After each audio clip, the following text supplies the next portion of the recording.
we really need cameras turned upside down in Leduc. We have more view behind, like, past the house.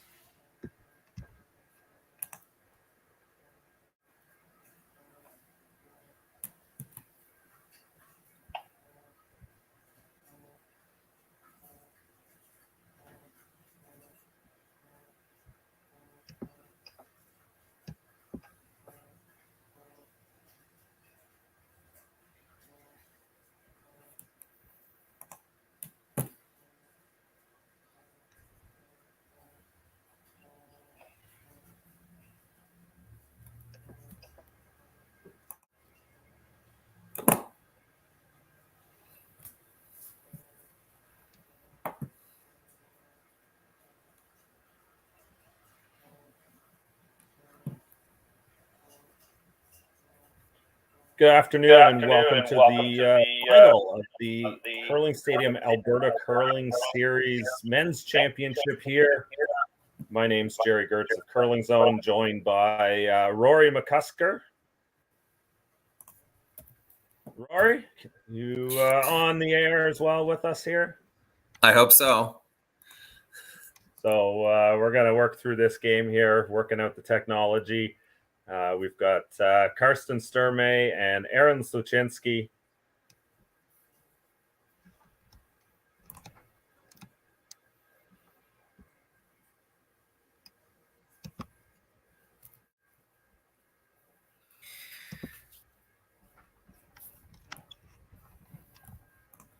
So Rory's going to keep the pictures going here, and we'll talk through this game. I think right now, just finishing out the first end, both teams playing a pretty open end here. I think I'm slightly delayed on the broadcast, working on getting that problem fixed.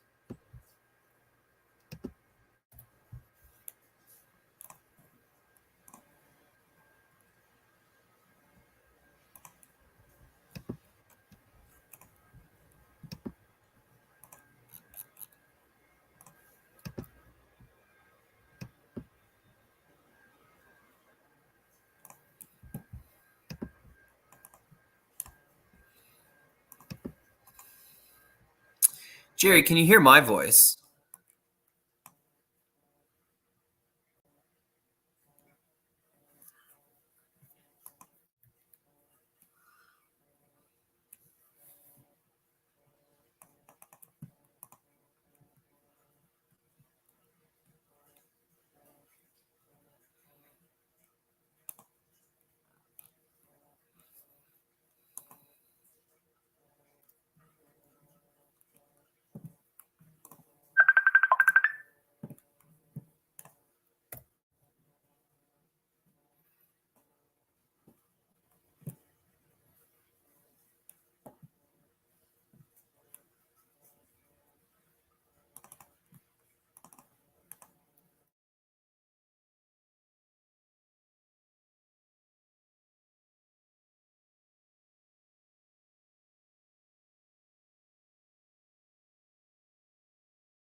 And then I think there's a mute in scene there. So you want to not have that checked. Okay.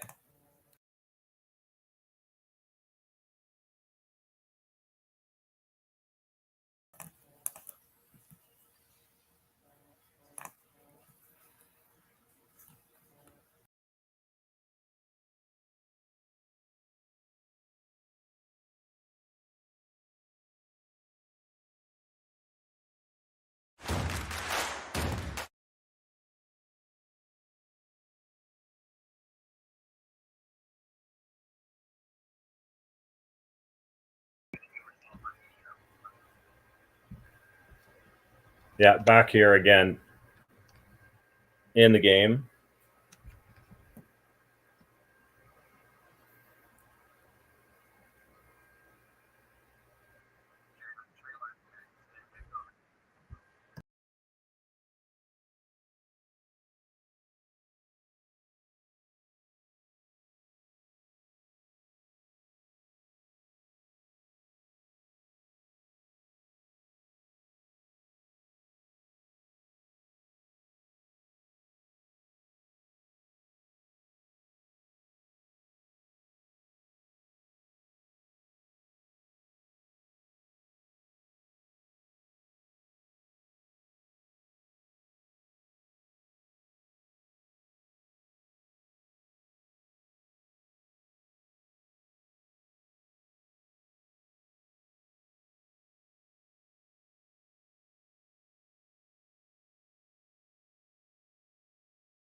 And it looks like we're back here with proper audio. Rory McCusker on the line as well here, calling this men's championship final of the Alberta Curling Series. First event in Leduc. It's still summertime, Rory. Yeah, I know. So for the rest of us, curling season does end, and there is a break. Not for you, Jerry. We know that, but no, it doesn't seem to. So yeah, it's our opening weekend here in Leduc, and we've been rocking and rolling with all kinds of games this weekend. And this is the men's final. Of course, we've got the women's final as well, and James Gordon's running the controls there with Jason Gintner and Mr. Sturmay. I can't remember his name. Karsten and Selena's dad. So Karsten playing in the men's final here against Aaron Sluchinski, his sister. Selena skipping a team against Korea in the women's final. So it's been an interesting weekend here in Leduc. Everybody's getting their legs wet, getting back into action again, and seen a lot of great shots. You know, a team of note, John Epping was playing this weekend, but it seemed like he got everybody's best game every time they stepped on the ice. At one point, Aaron Sluchinski here hit side of the button against 4, I think it was, or it was game over. Sluchinski went on to win the game. And against Warren Cross last night, Cross hit side of the button, full button against a mitt full. So it's everybody's ready. It's ready for 4 years, Rory.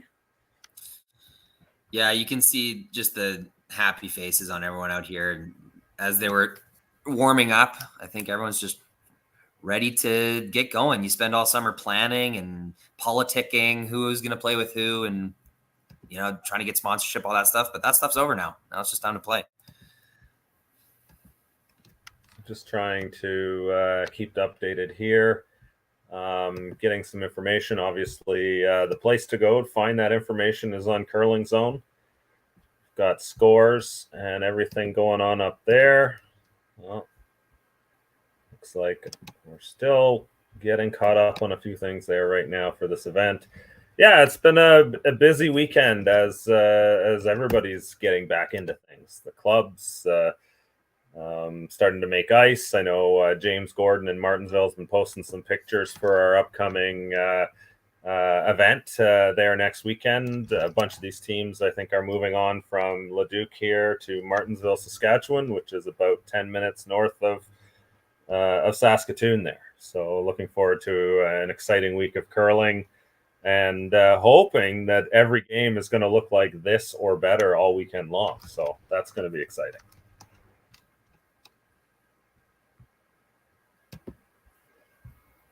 All right, to the action here into, looks like skip stones.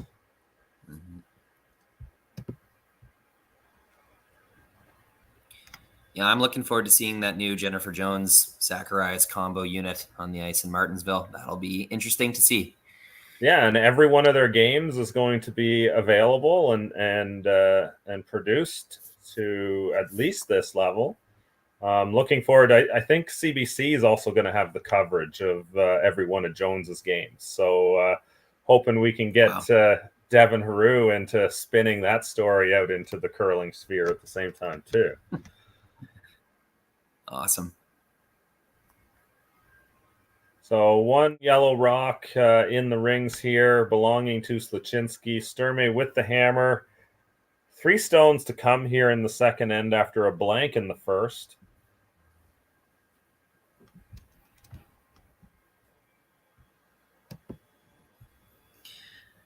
Yeah, Sluchinski had a chance at a run back to lie 2, maybe get a force going in the first end, but made the half shot, removed Karsten's stone, and Karsten got the blank.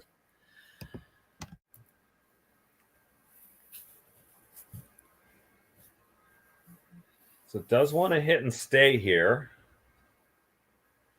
You wouldn't want to ever roll out and leave Sluchinski the free draw around the center. Nice little hit and roll there. Second end roll. Yeah.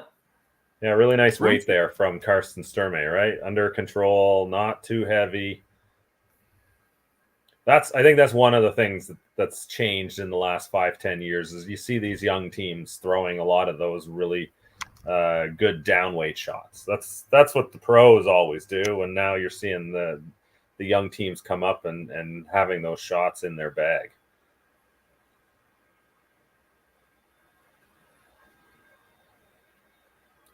Yeah, it's sometimes you just feel comfortable throwing a certain weight, but you know that it's gonna, you have the most likely chance at a better result when you throw that controlled weight. You can use your sweepers, not so delicate with the point where you hit the rock. But so here we go. Look at this shot.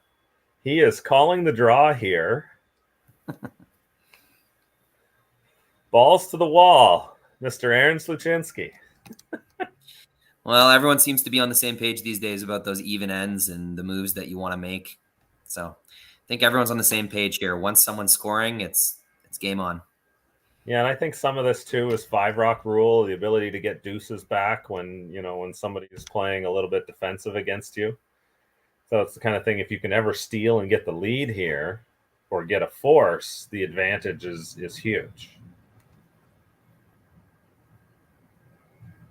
So obviously that looks foolish at the end of the day, but the other thing you look at this time of the year, these teams are testing out strategies. They're trying, and they're putting themselves under pressure. So for Aaron, that's the type of shot he might he's more often. Oh, and at the same time, but he's got to learn how to make that shot under these situations too. So definitely a little bit of learning there, but that's the downside of the risk. And now Karsten Sturmay has a draw for 2 here in the second end.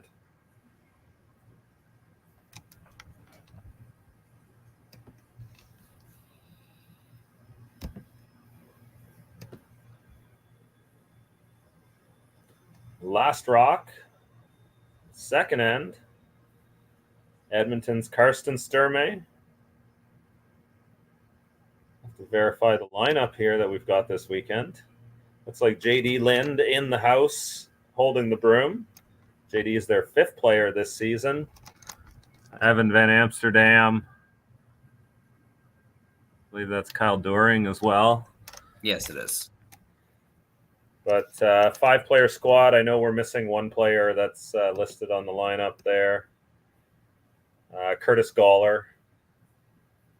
Sorry, not Evan Van Amsterdam. Glenn Van Ants is the Curtis Gawler and Glenn Van Ants are the front end on this team, with JD Lind as the alternate. He's definitely in the lineup. So, anyways, that's 2 on the board for Karsten Sturmay.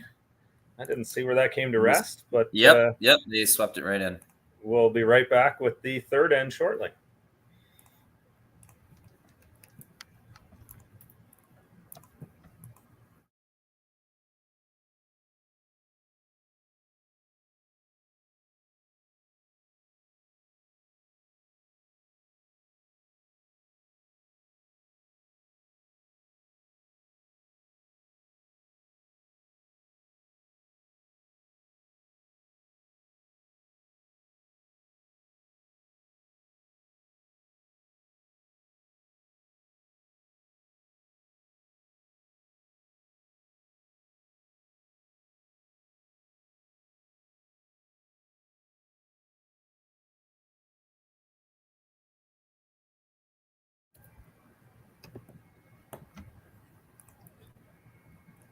Back here with the third end. It's Jerry Gertz and Rory McCusker of Curling Stadium.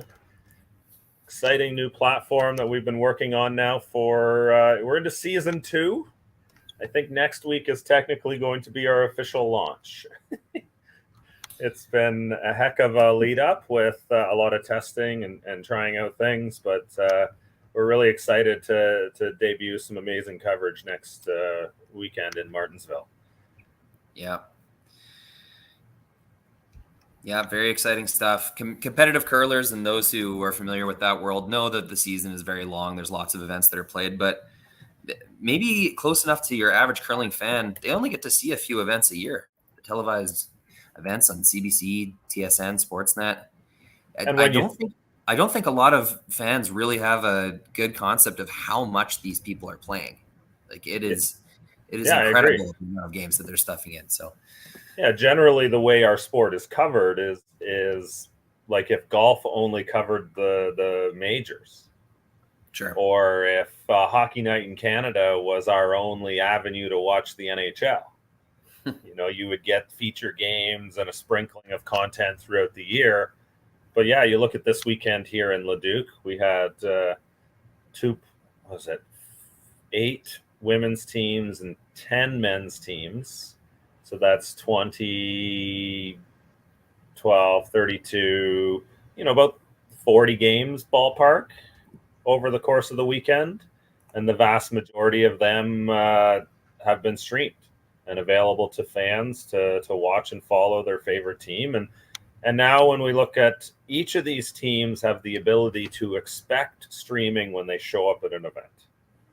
Like one of our biggest problems with our sport right now is our young Canadian teams are getting the screw job everywhere.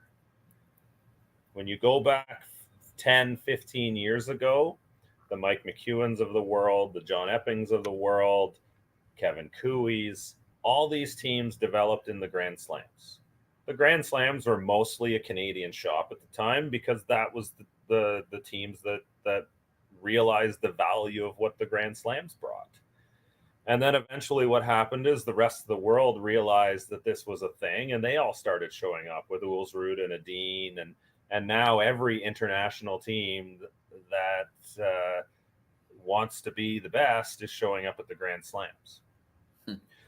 So in the past, you had young Canadian teams qualifying for these events. I know one year we had 7 Ontario teams alone in one Grand Slam, and they were all inside the top 25 world rankings at the time. And so, these spots are being filled by international teams. So these young Canadian teams don't ever get this opportunity for exposure and the money and the sponsorship opportunities that come from that. You add in previously those Grand Slams that were development for the Canadian men were 18 teams. And when the women and men ran together, and that now went down to 15 apiece just to fit the games in. Nothing you could do about that. But all of a sudden now this opportunity to compete on arena ice and get the exposure in front of fans so that you can go out and sell a couple dollars in sponsorship, because that's the other problem. All the funding goes to the established teams with money. So what happens is that, they're not the ones who can most efficiently use it. If you gave Tyler Tardy the type of funding that Corey Dropkin or Bruce Mowat got, I bet you Tyler Tardy's just as good as Ross White right now. Sure. Those are the two guys who were the 2 teams battling it out in juniors. And so it's not a blame thing. You got to give your funding to your best teams, and your best teams are who they are. But our young teams just don't have this opportunity anymore. And the Sturmays and the Sluchinskis of the world really have no hope in qualifying for slams. Little. They're going to get in once in a while. They might get a game if they're lucky. And when you start talking about the Brier and the Scotties, with the way the system is set up, it makes it difficult for teams in these deep provinces to qualify and get that exposure as well. So, our young Canadian teams are being left behind. The women have been left behind forever in this same system. When the Grand Slam started for the women and they started having the opportunity to take advantage of the same thing, the international teams were all coming already. So like when you look at the world rankings on the women's side and you compare it to the men's side, there's a big difference between the number of Canadian teams in the top half of the group. Yeah. And we're going to see the same thing on the men's side unless we see a change, because there is no avenue for the Sturmays of the world to go out and play on arena ice and compete and train while Corey Dropkin gets to go do this, while You know, you take the Swiss teams that are out traveling the world. You take the Japanese and the Korean teams traveling the world. These are all funded teams because they're their country's best teams, and typically they're all young athletes. So hiding kind of away from view are these pretty deserving heavyweights meeting in events like this, like the finals of Very good team. Karsten Yeah. Sturmay beat Brendan Botcher last year in the final of the Alberta Curling Tour Championship.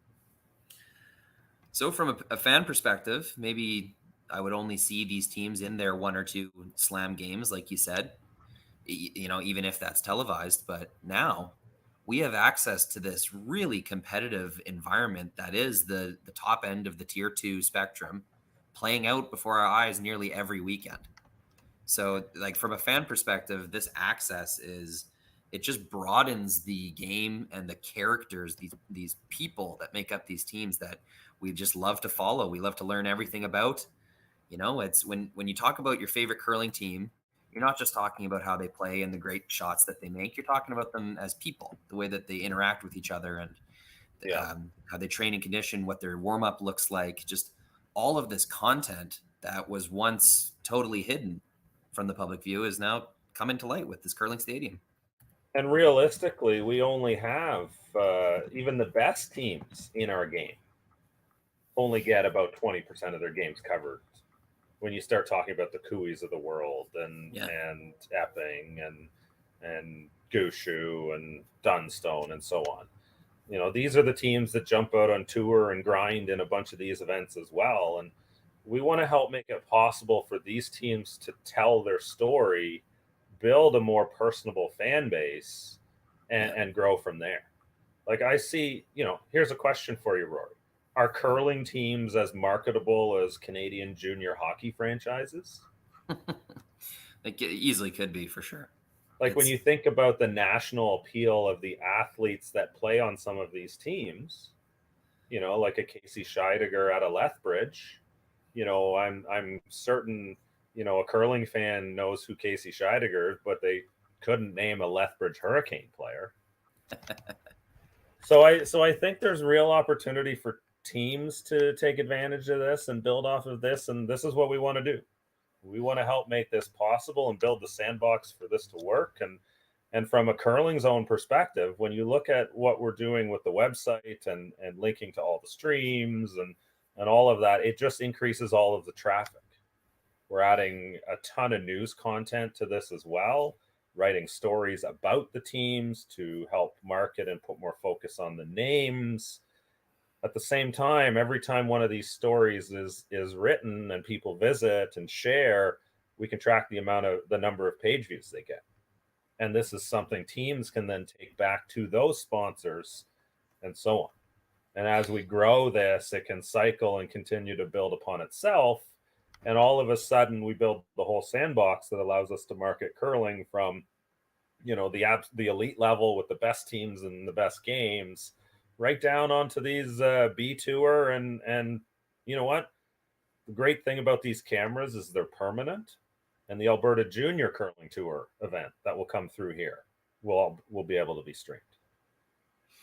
So it just should open up doors for the entire sport. Beyond this, Leduc's club leagues are already being streamed. We did this all year in Swift Current last year. Yep. But if you go to the Leduc Curling Club YouTube channel, we've just got it started, so it's pretty raw yet. Just give us some time. But you'll be able to watch your league games when you play. And one of the problems we get with curling, you know, if you compare it to golf as a sport, golf is easy to market itself. You drive by the golf course, you see the greens, and it looks like a great place for a walk. Whereas the curling club, you could live down the street from a curling club and have no idea what it looks like inside. Yeah. And so from a club perspective, when you stream club games, it's not about the number of views you get. You know what? We're expecting 5, 6, 7, 8, 10 views a game kind of thing. You know what? It's really only relevant to the people on the ice and maybe some family members. But for the handful of people that do share that to their Facebook and their Twitter every night they play, it just puts curling into the social media atmosphere and Absolutely. makes us part of the game. And that's really what it's all about these days.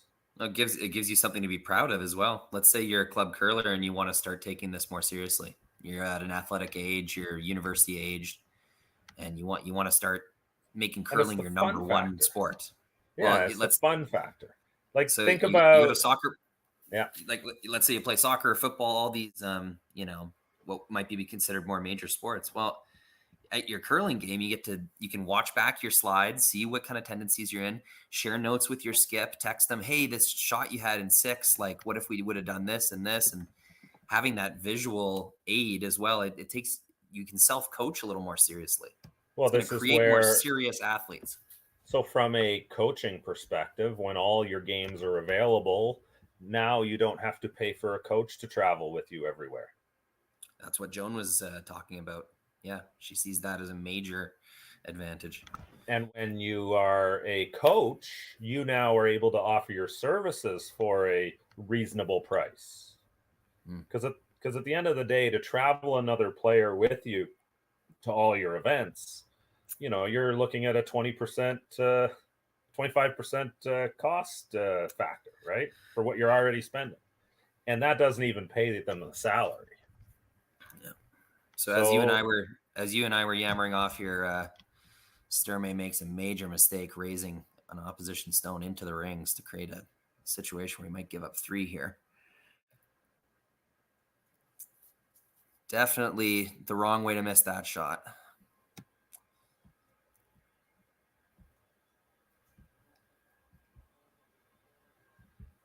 Just looked really light and inside out of his hand, and nothing the sweepers could do to save it.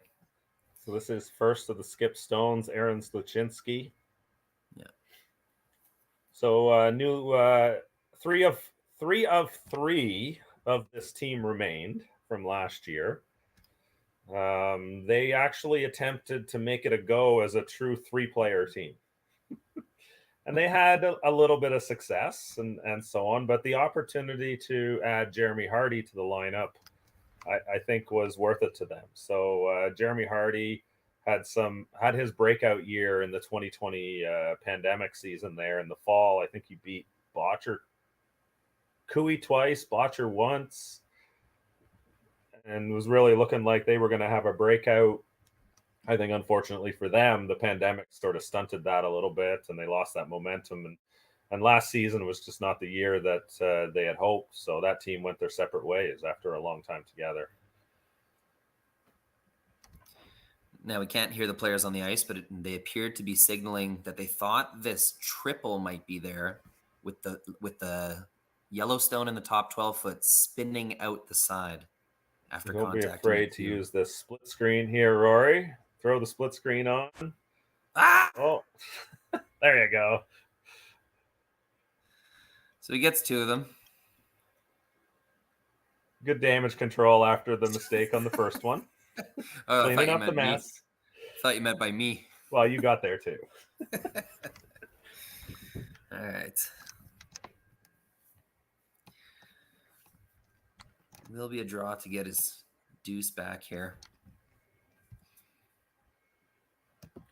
So yeah, it's we're excited about launching this off and trying to figure out how the model works.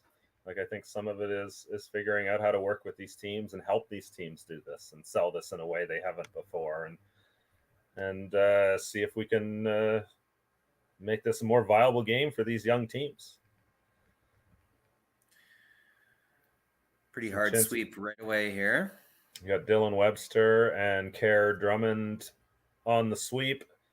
So Aaron did miss a draw light in the first end.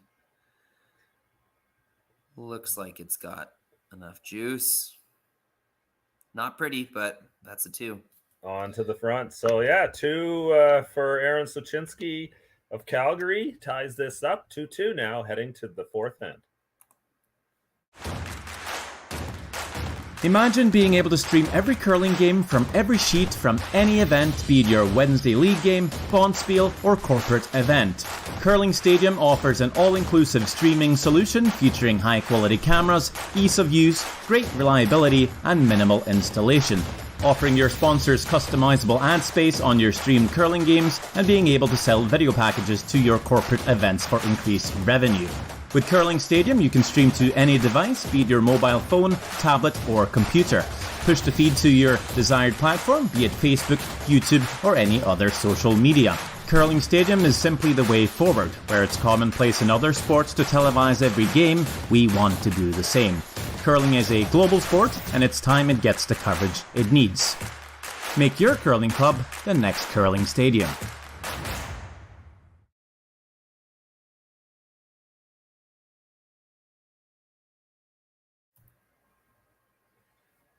And we're back here inside the Leduc Recreation Center, I believe it's called. Leduc, Alberta, about, 45 minutes south of Edmonton. Edmonton International Airport is right in the backyard here. But this is Curling Stadium Leduc.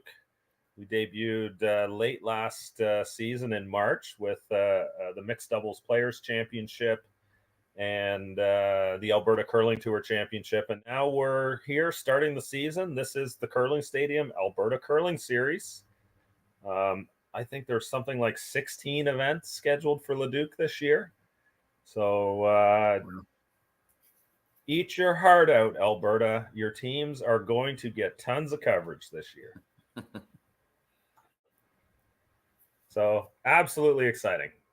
Love working with the crew there. You've got Matt Yo and Scott Hebert, Lindsay Makachuk, and I'm forgetting the name.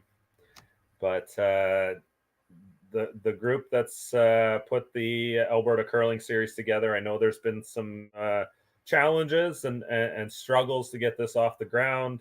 But really what they're trying to do is turn this into a proper business where the curling clubs get compensated properly, where we find a way to bring in sponsors and build these events, which is what we need to be able to do in order to get the prize purses to where we really want them to be. You know, we want to be giving away way more money at the end of the day for events like this. And now we believe we've got the ability to do it with all this streaming.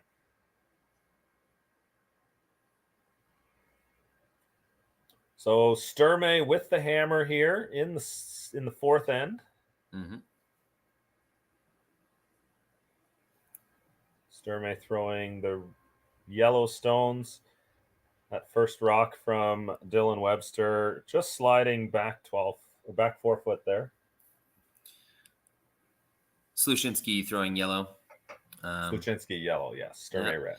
Just got your classic clog up the middle, and Sturmay did throw a corner guard, but as you can see, it ended up quite high and outside. But here I love this call. Chip this center guard, get the middle open. Yeah.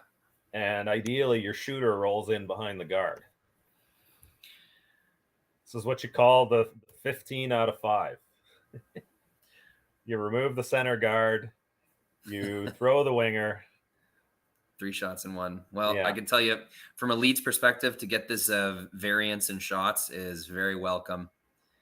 Get to show off maybe some more skills, build some more skills, and it may make the Leeds give them a better ability to play up and down in the lineup, whereas it kind of did feel like you're a bit on a specialized kind of island playing lead, throwing guards and draws all day.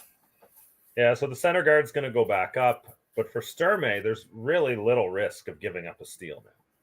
You're likely to see them try a couple runs at the double there. If they just peel the guard, so be it. But they've essentially made this a low-risk end just with that little chip shot there. For Sturmay, it would have been even better had they could have hit that a hair thicker, I think.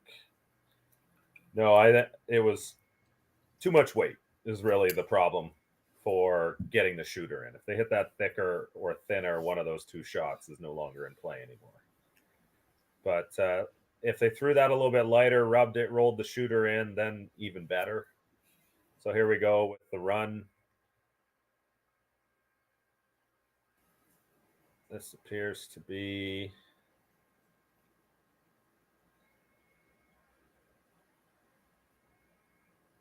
this will be Kyle During here. Yeah, Kyle During throwing second stones. Kyle from Manitoba played last season with Pat Simmons.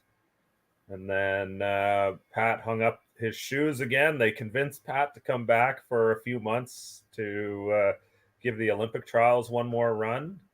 And then once that chase was over, Colton Lott took over skipping that team, and Pat moved on. And they had Emerson Klimke, I think, was the fifth player part of that group. So yeah, Kyle's moved over as the import player here with Team Sturmay.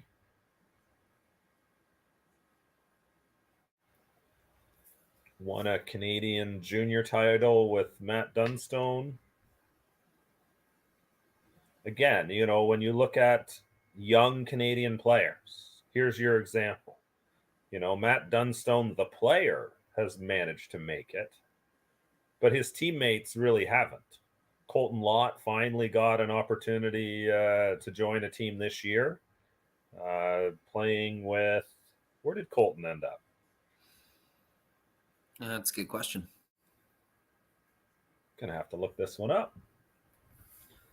But Kyle Doering, part of that team, as well as Robbie Gordon. And so the tough part is, you know, players like Dunstone and Tyler Tardy have to leave their teams behind in order to find opportunity with existing more high-profile teams. Yes. So again, you leave behind these athletes. When you look at in the United States, Corey Dropkin's team still competing. All good, man. Just keep figuring it out. Yeah, this is training camp for me. We'll get smooth eventually. You know, you look at Yannick Schwaller's team, Peter de Cruz's team, all these teams that grew up in Switzerland grew up as existing teams and continue to compete. In Scotland, it's much the same with the young athletes as well. So it might appear like some of our young teams are getting there, but it's really only a handful of the athletes that get there and not the entirety of teams. So the problem becomes even more hidden beyond that. Mm-hmm.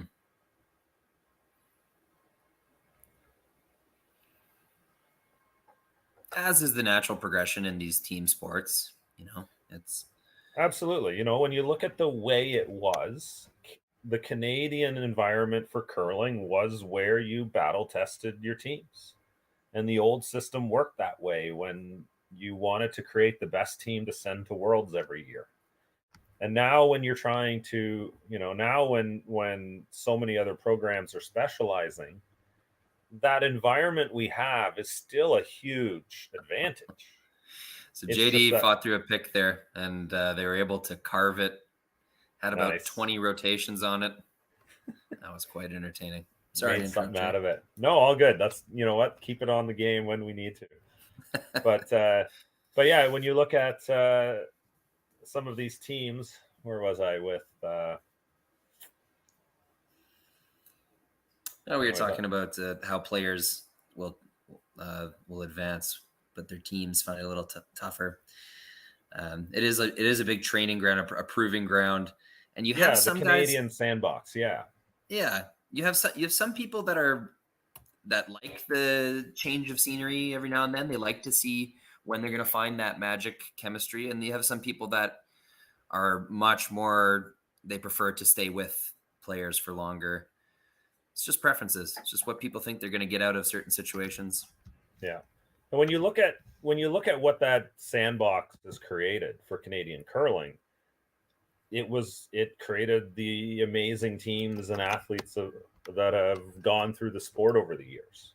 And it's still an advantage to us because when we create events like this, like the event in Martinsville that attract international teams to come to Canada, it's very much been the strategy about building events in Oakville and Southern Ontario in August and September, is that when these international teams come to play, our young Canadian teams get to play in those events too, and they don't have to fly around the world to do it.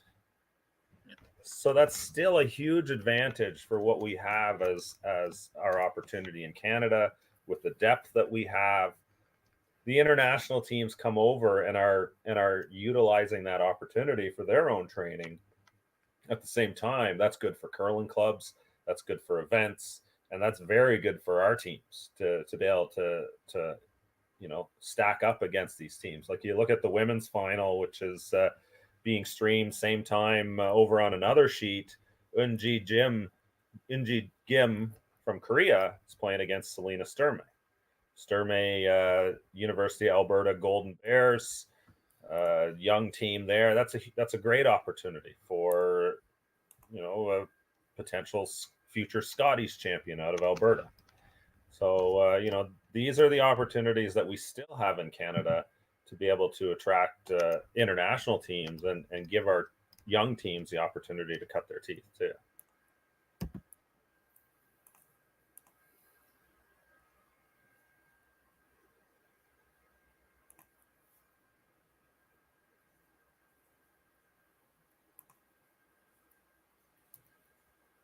First skip stone here of the fourth end for Aaron Sluchinski.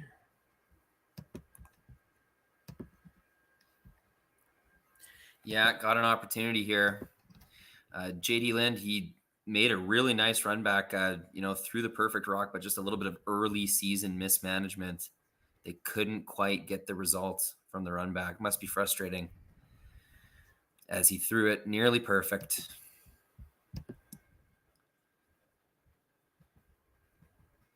This one comes just a shade deep if you're being picky.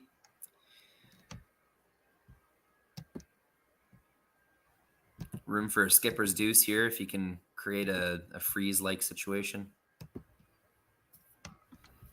All right, I finally got some of all the administrative stuff done, linking all the games and doing all that stuff. And gonna jump in the chat. Anybody watching along, let us know where you're watching from.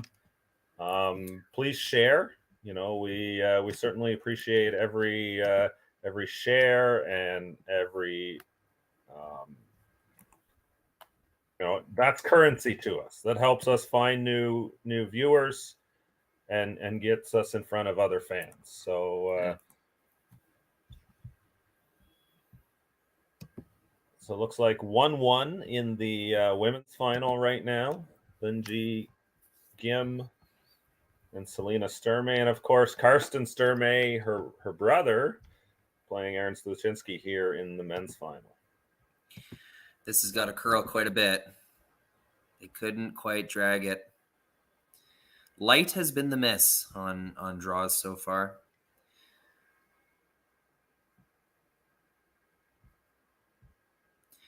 And now a situation for Aaron where he decides, what do I want?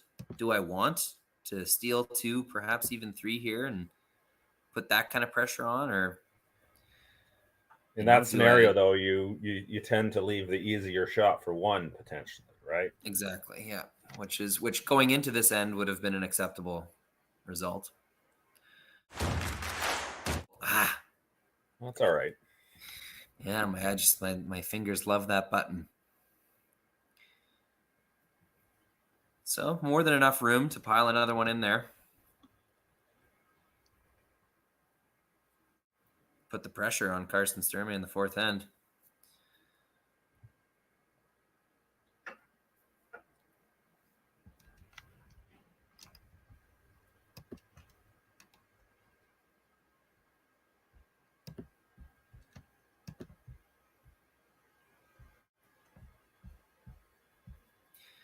Line looks nice on this one. Sweepers on and off. So that's our hint that it might be close. Give some more of that split screen love. Let's go. There we go. Right on in there. That is exactly where I would have dropped the rock if I was able to just place it anywhere. So that's a good shot to take away the 3. Although, you know what? There really isn't a draw the other way. Looking at some type of triple, but I think the rocks are just a little too straight lined up, and it's a jam no matter how you cut it, I think. Yeah, it looks like a backline waiter though. Right to the nose of that one. Maybe get slightly to the inside. That rock sitting at the side of the 4-foot there. You would just absolutely hate to wreck that guard on your way around the outturn side. And if that's a spot that he's not very confident in, that's a scary shot to line up. Yeah, this is a tough decision here. I'd almost be tempted to take a run at that perhaps triple they were looking at. Worst case scenario, Well, you you're do still give giving up up the 2 one. if you don't make a good one here.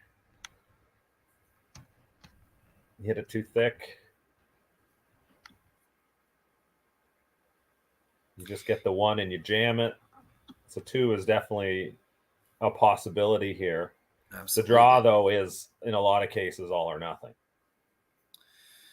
Yeah, I don't think they're very confident in that outside path and that corner guard at the It's beginning not really of a the end. draw. You'd have to throw like back line, back 12 at it to get Yes. the line right too. Yes, to manage that kind of backwards draw hole as well between the corner guard and the center guard. I would be playing this. You know you're going to bang something. Things will get better if you throw this shot.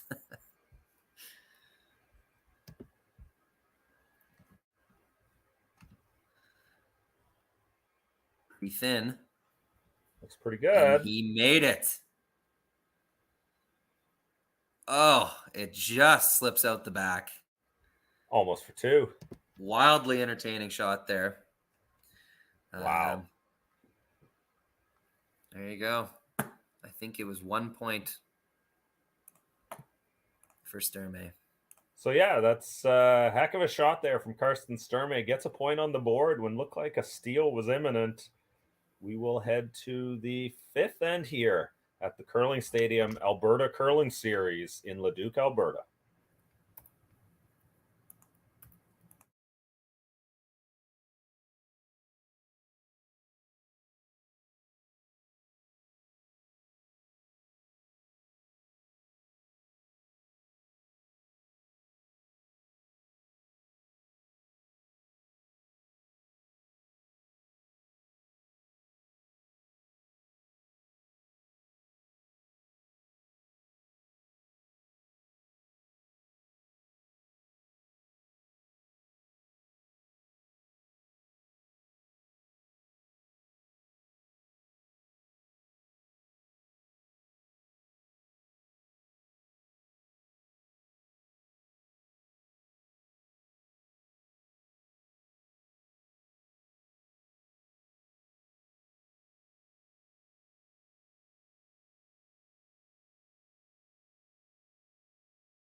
Always.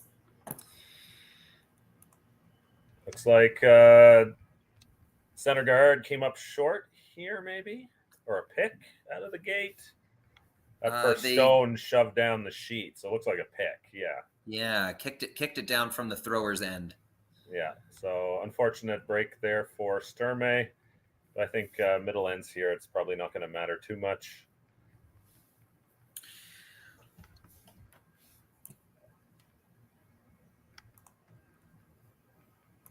So yeah, if you're watching on YouTube, please be sure to give us a thumbs up there, like, share it, subscribe to the feed. Will let us know when future streams come through, future events are coming through. Your subscriptions, that is what helps us. That is the kind of currency that you can pay forward to us without it coming out of your pocket. So anything you can do to share to your Facebook page, liking and following Facebook, sharing our news stories and all of that content that we're working on generating to try and help promote curlers and promote the sport. That's really the model. Rory, my goal is 100 million page views this season on Curling Zone. I'm going to help you do it.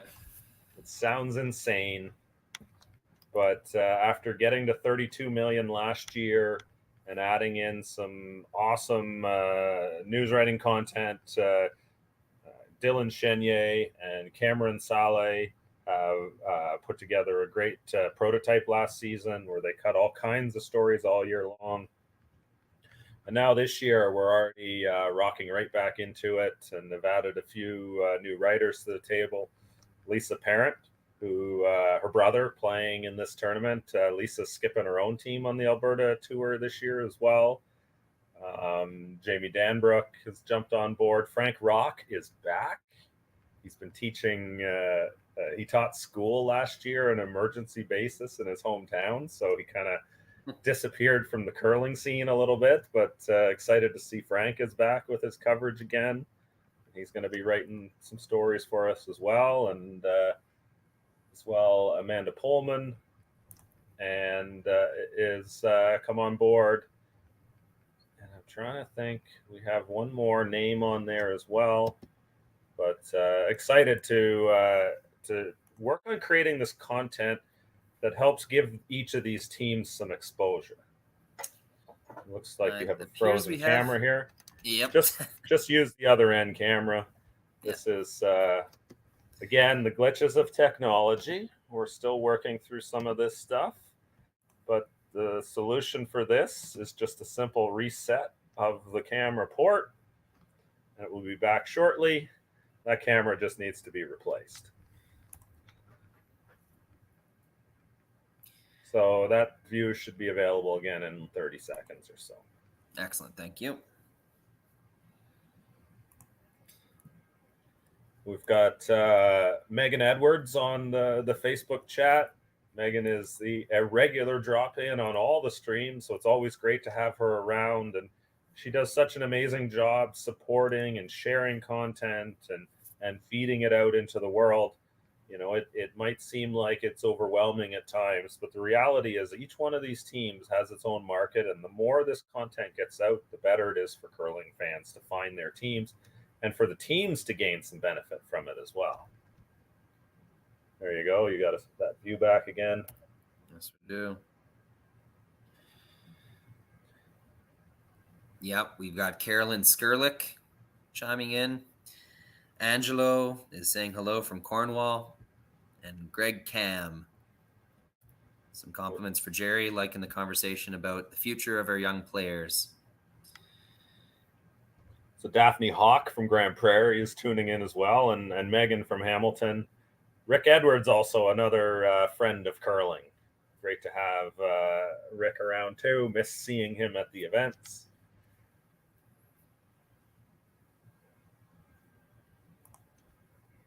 But yeah, we got some rocks in play here. A little bit of stacking in the middle.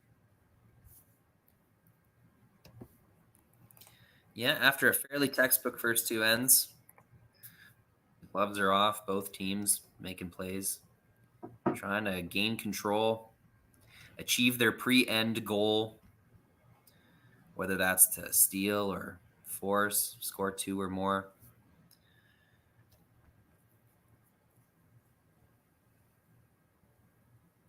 Kyle During, the new addition to Alberta this season.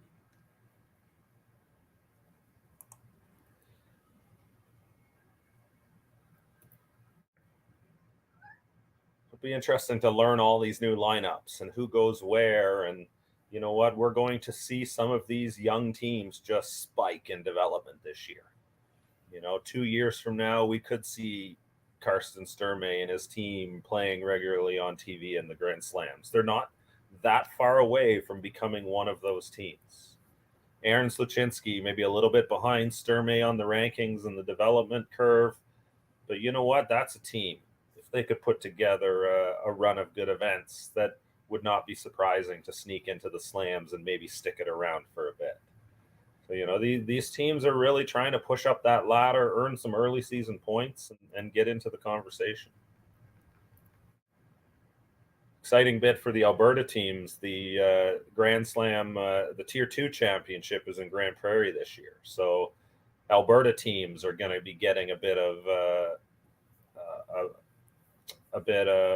extra incentive to be up those rankings this year, with 5 extra spots usually given to the local region. So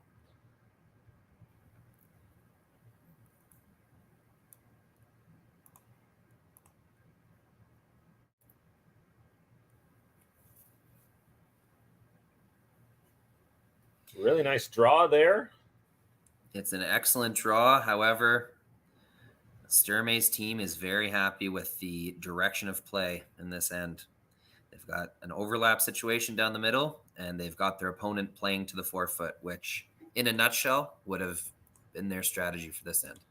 Yeah, that redstone top 12 there is definitely available for promotion. Hack waiter, you can probably get pretty close to nose on that and promote that onto that yellow stone. It's just another setup stone here on the other side. Try and block both paths into the rings and shut down this end and try and score a big one. Yes, every trade of shots between teams. Oh my goodness, that button brings Sturmay's team closer and closer to solidifying a 4-foot kind of setup, and it brings Sluchinski's team further and further away from utilizing those 2 corner guards they have on the right side there. Of course, this stone from JD Lynn slides a little deep. That's a mistake, and now here's the out for Sluchinski. He's going to draw a second shot in. The best guard.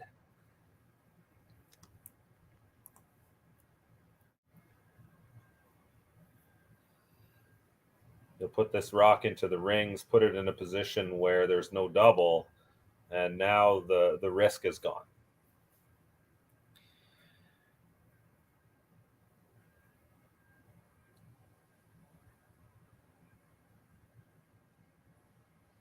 It's another way of saying that they're somewhat satisfied with how things are looking down the middle. You could pull the plug and throw some hit weight stuff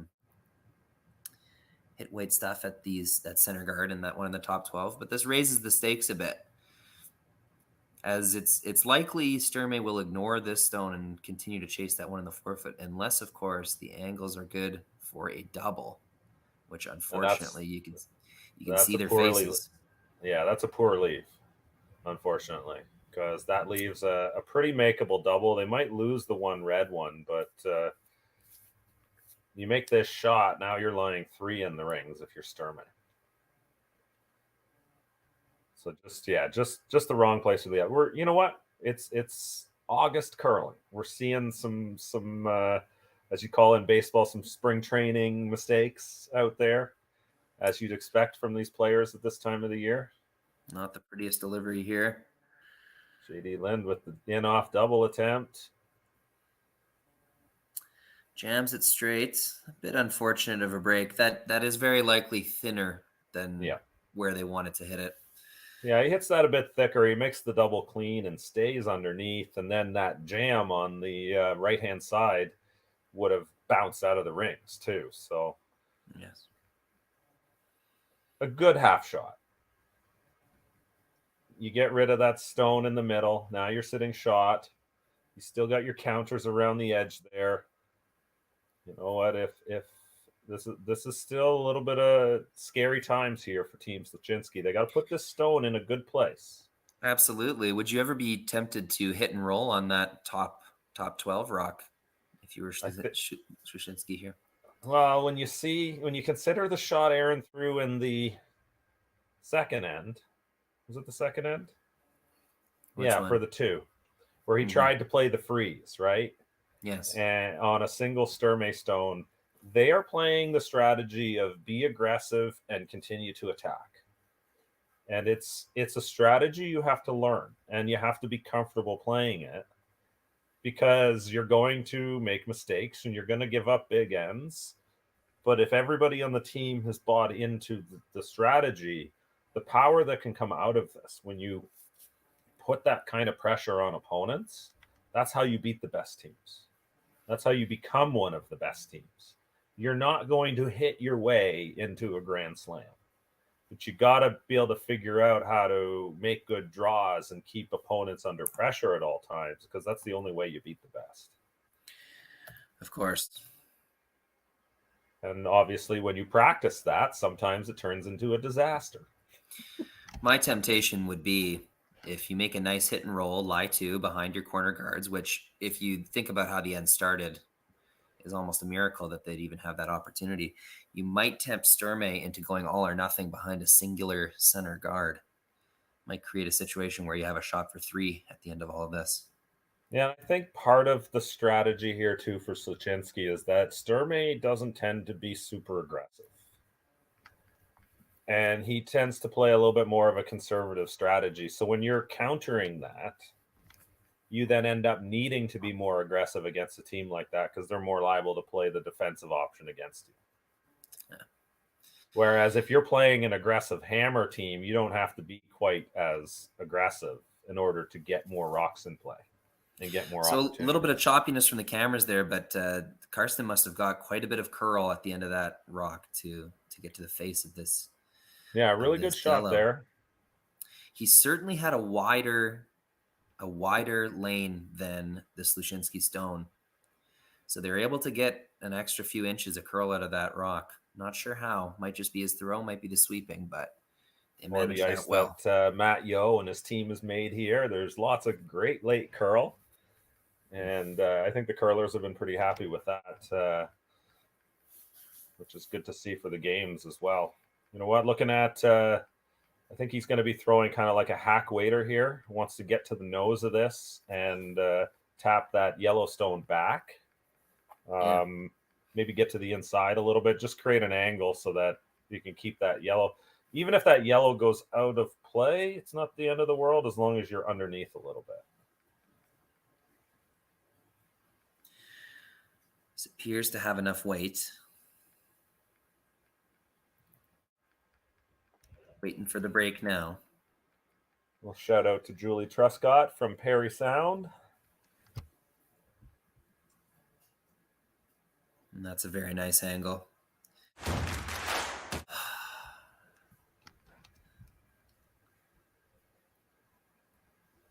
It appears Sturmay is still shot rock.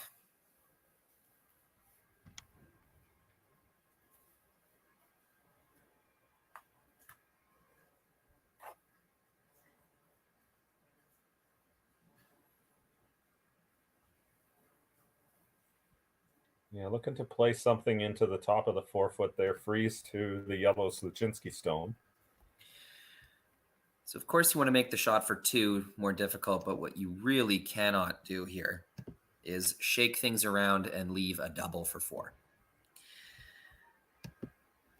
You never want to be thinking about missing as you're shooting a stone, but that is definitely something he needs to be aware of here.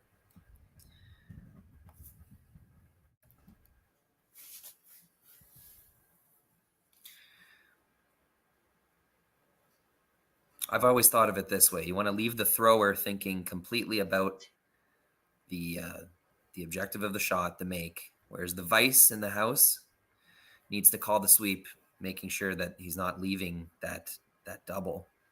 Yeah, it's some basic human psychology type of stuff, right? Like the idea you tell somebody not to look at something and they're going to look at it.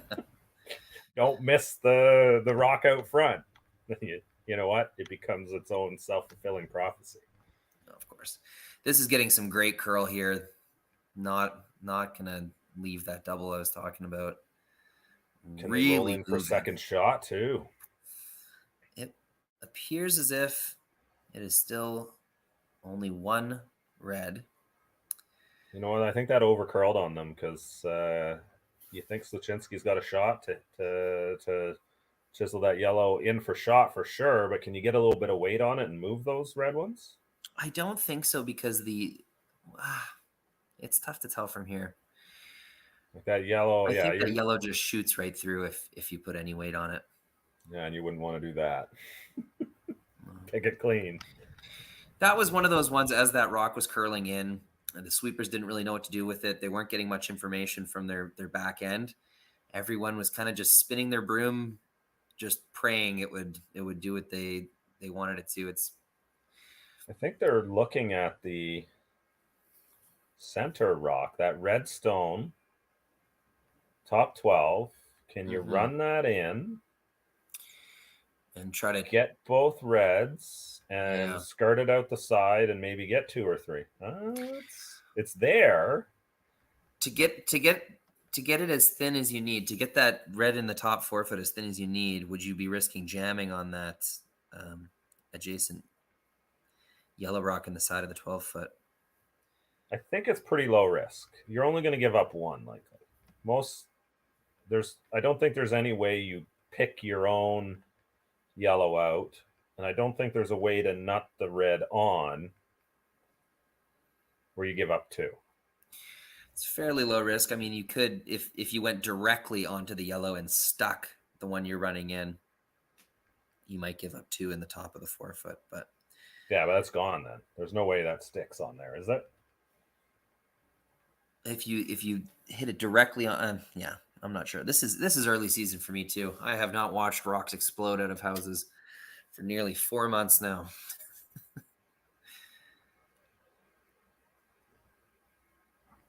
It appears they're doing something along those lines, Jerry. The broom is set for some weight. So definitely use the split screen to grab the splash at the end here.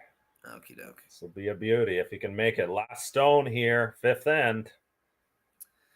Looks like it's on the guard. Oh, gets it by. Oh, is it going to stay? For 1. For 1. Not quite what they were looking for, but Sluchinski gets on the board with a single here in the 5th end. We're heading to the 6th in the Curling Stadium Alberta Curling Series from Leduc, Alberta. We'll be right back shortly. Imagine being able to stream every curling game from every sheet from any event, be it your Wednesday league game, bonspiel, or corporate event. Curling Stadium offers an all-inclusive streaming solution featuring high-quality cameras, ease of use, great reliability, and minimal installation. Offering your sponsors customizable ad space on your streamed curling games and being able to sell video packages to your corporate events for increased revenue. With Curling Stadium, you can stream to any device, be it your mobile phone, tablet, or computer. Push the feed to your desired platform, be it Facebook, YouTube, or any other social media. Curling Stadium is simply the way forward. Where it's commonplace in other sports to televise every game, we want to do the same. Curling is a global sport, and it's time it gets the coverage it needs. Make your curling club the next Curling Stadium.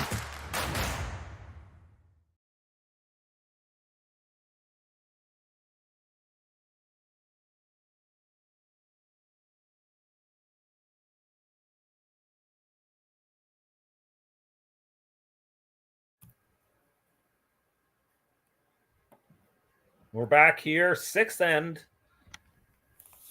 Curling Stadium, Alberta Curling Series, Leduc. It is August, and we are on the ice with championship curling. Some of the top young teams in the sport competing this weekend in Alberta, joined by a couple of rinks looking to sneak into that first Grand Slam. John Epping came to Alberta, hoping to bank some early season points. Wasn't quite as easy as he had hoped, it seems, eh, Rory? No, it changed gears quite a bit. Either team thought they had the other on the ropes more than once, and hey, that's curling. Yeah. So here, Sturmay, Sluchinski, it's the men's championship final. My name's Jerry Gertz, joined by Rory McCusker of Curling Zone and Curling Stadium. Excited to put this together for everyone to be able to watch. We've been here streaming 6 of the 8 sheets in Leduc this weekend, and most of the games have been covered, and looking forward to a busy few weekends to come. Next weekend in Martinsville, Saskatchewan, which is right on the edges of Saskatoon, we've got Jennifer Jones and her new lineup coming out. Silvana Tiranzoni will be there. John Epping, Mike McEwen, Colton Flash, and Chelsea Carey and her new team will be debuting as well. So looking forward to putting out a whole bunch of coverage there. All 4 sheets should look like this or better for the entire weekend. That's our goal. And of course, we're back in Leduc for the men's major, September 9th to 11th. I know they've been talking about the field there, a good international field coming out to play there. A lot of the teams from Martinsville moving on to Leduc the following weekend. The women will head to Edmonton for the Saville Shootout, and then from there the following weekend they'll end up in Leduc, where we'll have our major with a bunch of the top women's teams in the sport. So excited to showcase some top level curling over the next 3 weekends beyond this. And then after Martinsville and Leduc are done those early events, we shift into Swift Current for a SAS Tour major event. And then we've got the Western Showdown for the women and the Western Showdown for the men. 32 teams registered for the women's event already. So exciting fields and a ton of games to come out of Curling Stadium by Curling Zone. Going to be busy, Rory. I love it. Yep, there's no better feeling than getting dialed in, getting all the equipment working just the way you want it, and by the time you're at Saturday or Sunday of an event, you're producing a really tight-knit stream with our coworkers, Jerry, and yeah, very excited for the season to come. Shout out to John Benton of formerly of Four Seasons Blaine. John has moved on to another organization that works really well for him. Todd Burr, it sounds like, is taking over the role there. But John has been instrumental in putting together this technology and the Four Seasons Curling Club as a testing ground to put this together there in Blaine, Minnesota. Of course, Cameron Rittenauer and Jed Brundage also involved in the project, putting together some of the business and the tech side. Perry Marshall has been instrumental in helping with the project as well, keeping me in line and helping there. James Gordon has been a huge piece of this project as well, driving innovation and technology out of Saskatchewan. And certainly shout out to the clubs now. 9 confirmed coming into this season with Leduc, Swift Current, Martinsville, North Bay, Ontario has cameras up. We're working on our final tech piece there. And then, of course, in the United States, Blaine, we've got Frogtown, we've got Kalamazoo, and Los Angeles, California, Vernon, which is the suburb right next door to downtown. We have the new Southern California Curling Center debuting our cameras as well. Add David Owen and Graham Sloan in Dumfries, Scotland. And they've been a huge help and support with the project there too. So exciting, and I think we've got 2 more U.S. clubs confirmed, but I don't want to put names out there till they sign a contract and get on board. But it's really starting to ramp up, and now we just got to backfill with all kinds of opportunity. You know, it really comes down to we need teams and people in these different places to produce games, people interested in building events and using this technology. For us, it's about becoming like Dome Productions here in Canada on a much smaller scale. But we essentially want to install these TV trucks inside the facilities and make the technology available to any event coming through, right down to the club level. You've got, when you look at Swift Current, one of the things we're testing is roller derby in the summer. And so, I've seen a few curling clubs with roller derby circles around. You know what? I've seen and experienced the culture a little bit, and they sell tickets to these events just like major curling events do. So, there are other revenue opportunities for clubs too. So really amazing opportunity for everybody in the sport. And that's my favorite part of this project is it's not just a small subset of the sport getting the opportunity here. It's something we can spread out and make available to everybody. Just a beautiful bumper weight hit and roll there. Really nice touch shot. You know what? Seeing a lot of those down weight shots thrown really well this weekend. That's really what I've been impressed with. Like it's easy to slide out properly with the hit. And if you can get your draw weight down or get close to it, great. But it's those variations in between that then become the difficult pieces to perfect. And it's been a lot of fun to watch this event all weekend. I've been watching a lot of curling, Rory. It's also a good test of a team this early in the season to throw those soft weight shots because it requires everyone. Yeah. Yeah, it's the game in the last 10 years has evolved big time. And it continues to, just with ice conditions getting better. Now the requirements of making great shots becomes more. you have to think about more on a shot. I think one of the things that's going to evolve even more is how many rotations you put on a stone. Yeah. Like we see this out of Scotland with Bruce Mowat, where you'll see them throw a variation of rotations sometimes. And you'll get different curl based on that. And it's something that they train. And now they know what they're doing with it. And now they know how to use it in a game. But, it's something there's a piece of technology out of the Dundas Granite. A guy by the name of Brendan Corbett built it. And it's a really cool toy, but it's kind of like the Hawkeye system a little bit. Can identify what rocks are doing.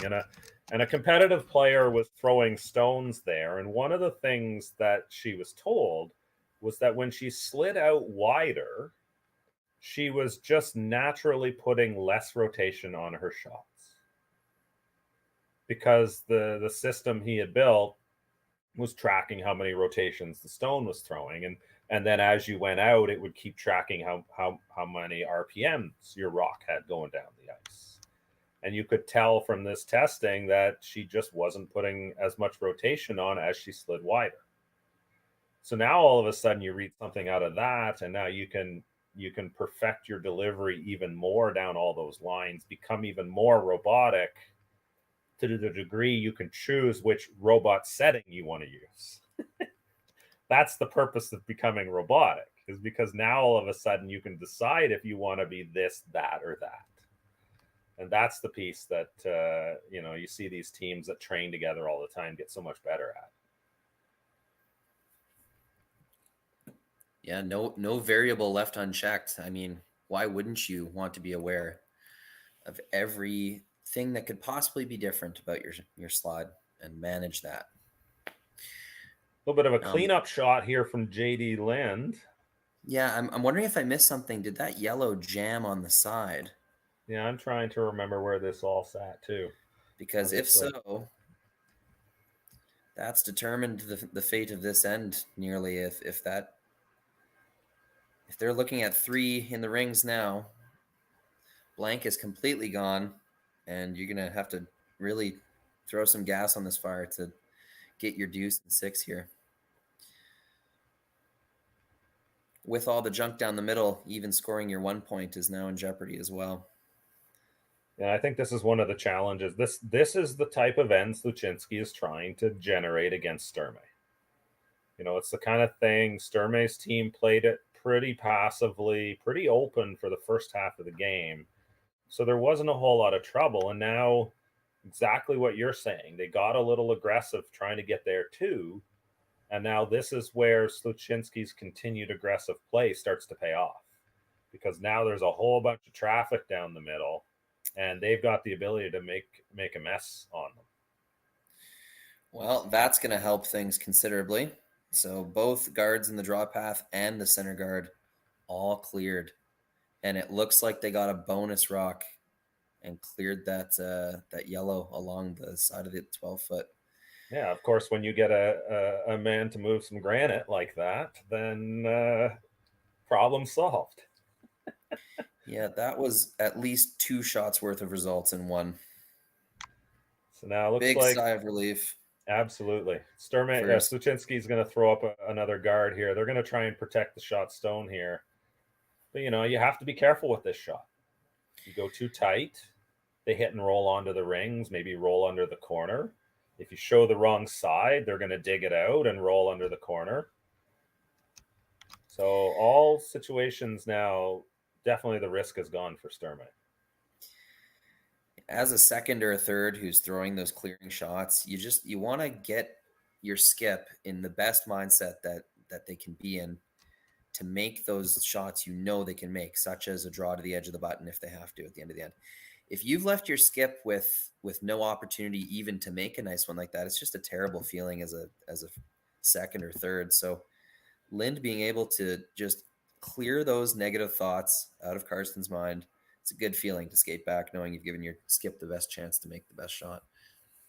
Absolutely. And you look at the setup here now, that guard didn't fully cover that shot stone. And unfortunately for the situation, it left the corner guard side open. Yeah. So now a nice hit and roll here from Sturmay. He can throw pretty much any weight he wants to at this.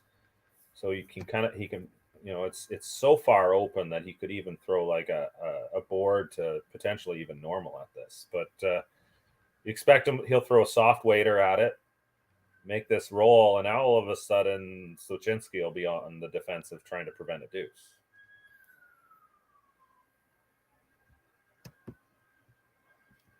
Hey, we broke the 100 mark so far, which is amazing.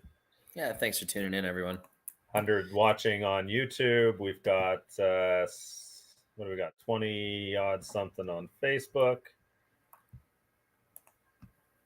We're streaming on Twitter. I believe we're on the ACS YouTube channel as well, and a whole bunch of different places. So, maybe a couple hundred people, and we add them all up.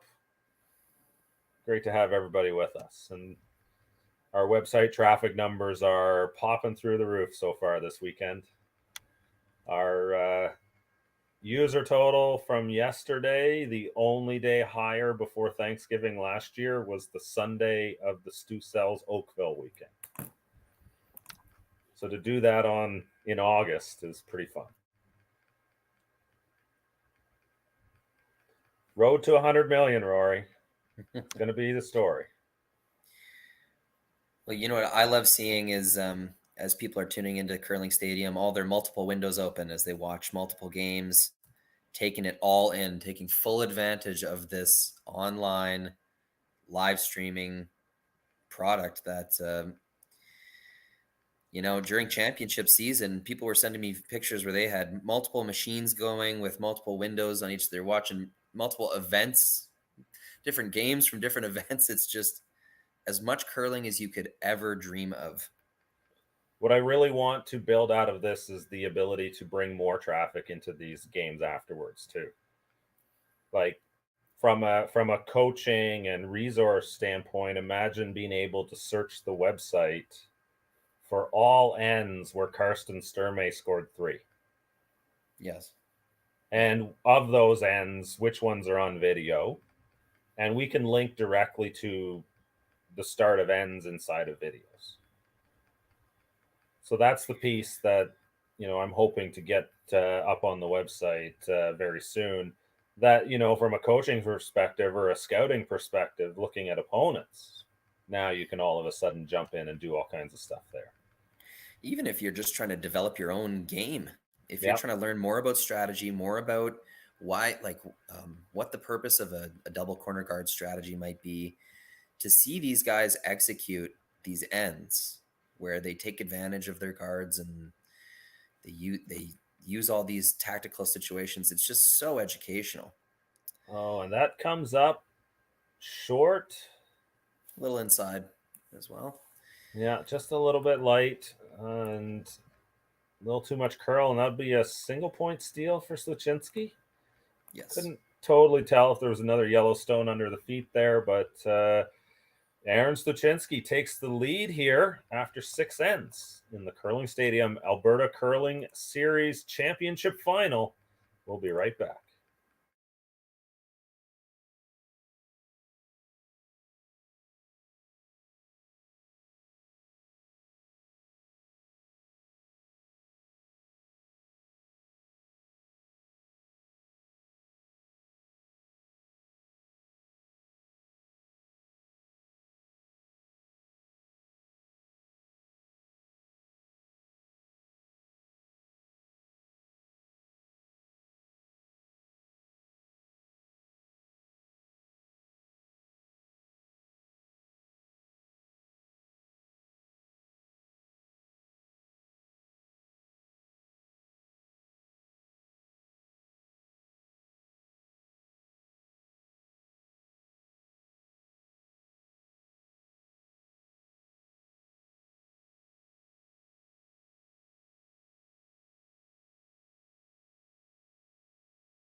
And welcome back. We're here in Leduc, Alberta, the Leduc Recreation Center, multi-purpose facility, all kinds of hockey arenas, basketball courts, food court. I can't remember if there's a pool or not, but it's definitely a place to be in Leduc.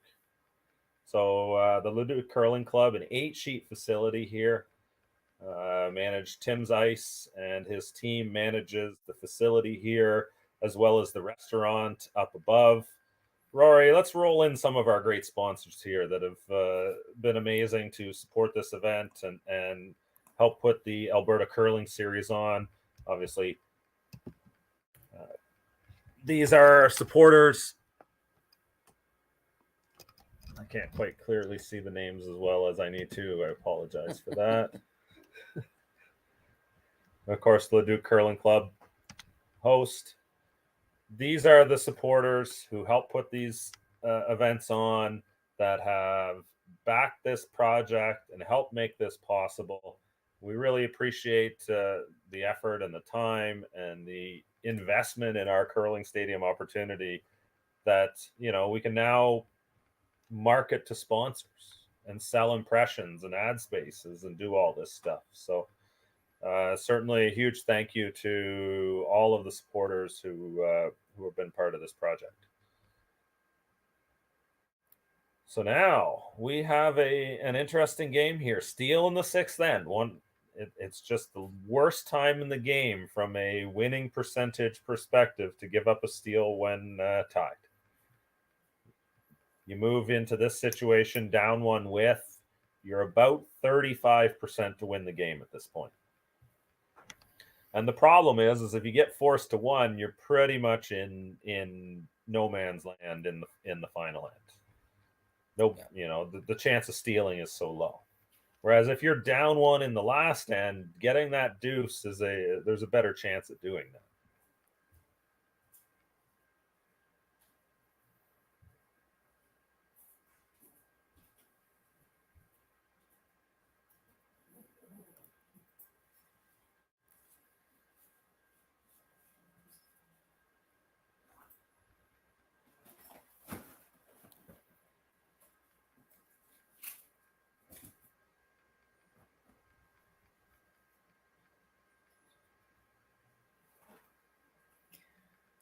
Both teams into it here this end. Double center guards up from Sluchinski.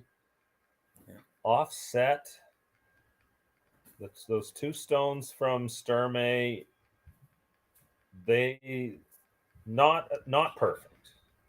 No. Them being split apart makes it possible here for I think Sluchinski. It looks like he's going to freeze in the pocket. Yeah, this intern pocket is wide open. And you start to create a little bit of a mess in this situation, and that gets in the way of the 4-foot at the end of the end. It's sort of like it's risk and reward at this point. And for Sluchinski, it really comes down to the way they operate this end. So, as a player, you're thinking about these percentages. You know how big that steal was in the 6th end, but especially as a sweeper, it's important to put that kind of stuff in the back of your mind. Trust your skip to worry about that. Trust your third to manage the strategy. Just keep watching those paths. Keep watching the rocks. Make sure that you are doing what you can to ensure that the rest of your team has the tools they need, the information about the ice that they need to make the next shot. I think one of the other factors in this is when you make your push in the game. Like everybody would assume that the bottom of the 9th with 2 outs is where you push all in. But that's your last chance to push all in. Like here's the scenario for Sluchinski. If they decide this is a good spot to make our move, and Sturmay's not potentially ready, then the ability to steal one here, or if you get the force, men's teams are nearly 90% in the top 10 range, the top 10 teams. So this is it. You get the force here.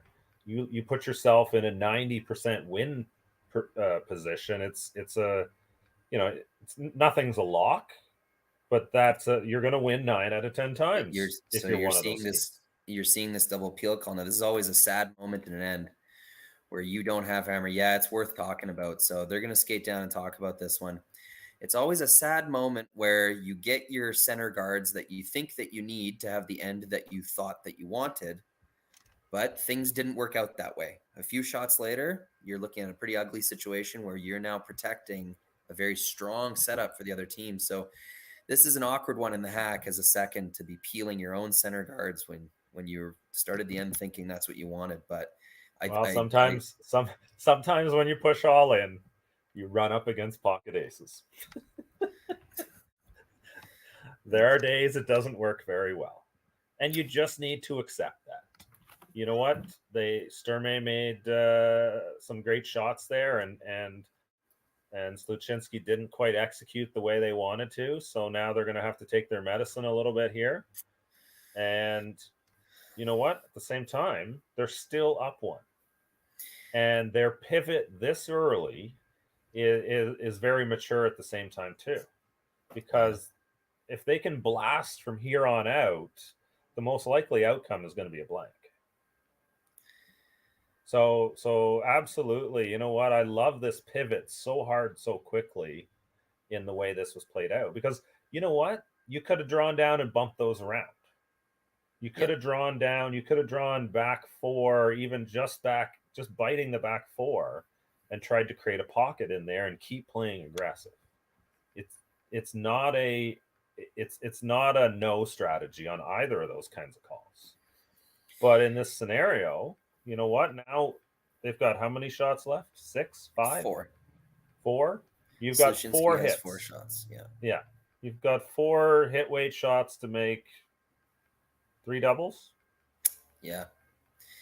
However, what I always find entertaining about this as well is, as a team with hammer, you don't practice these situations a lot when things have went so well, so many shots in a row. Yeah. It almost becomes, what do I even do now? Like I've already created the angles and the tight grouping that I want in the front of the house. But now you got to protect that tight grouping, because it's vulnerable. Exactly. I think in this situation, you got to step back and focus on what your objective was to start. Yes. And scoring 2 and getting maybe 3 is now what you do. You're not trying to score 4 here. You got to stick to scoring 3. And, you got to be happy with getting 2 here.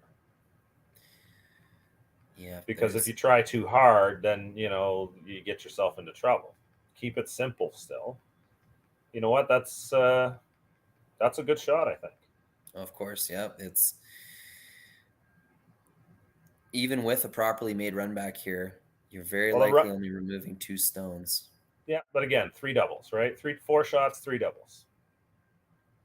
And you know what? If he gets more than 2, amazing. Again, stick to the plan, keep it open. Even if he peels this open. This has got a lot of weight behind it. Got to make contact. Ooh. Yeah.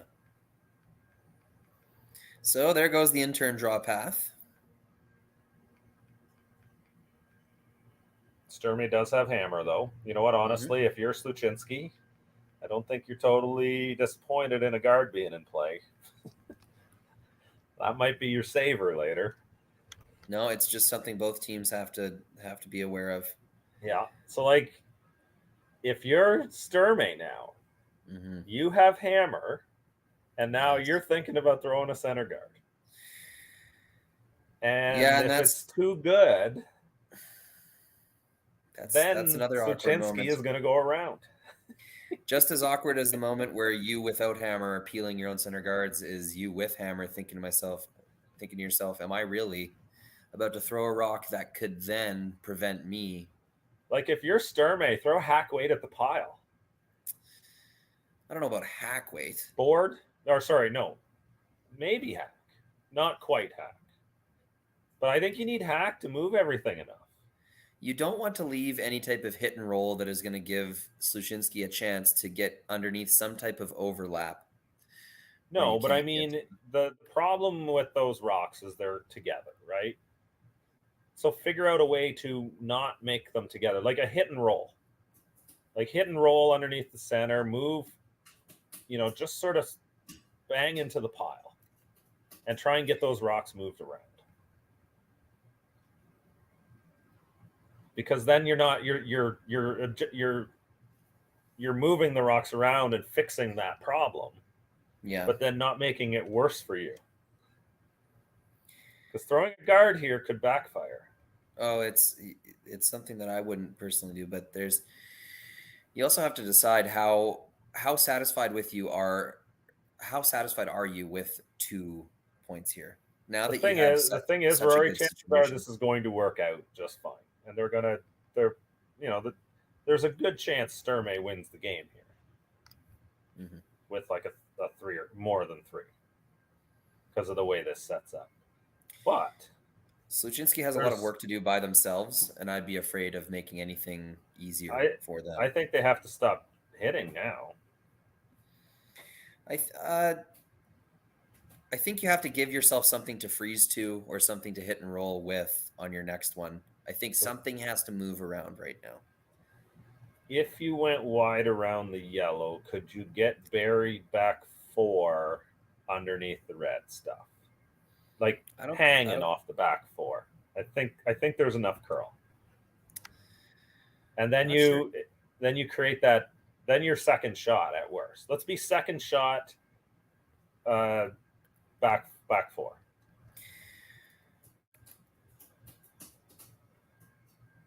So they're going to stick to the hitting here. Got to make contact with the red ones now in the rings. Yes.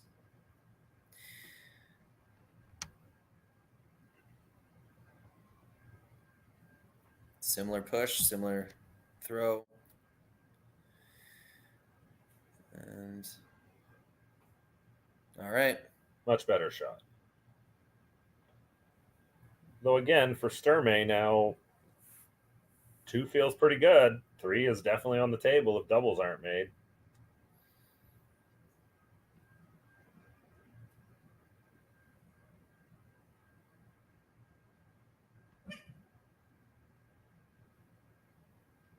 So if you go around the corner here,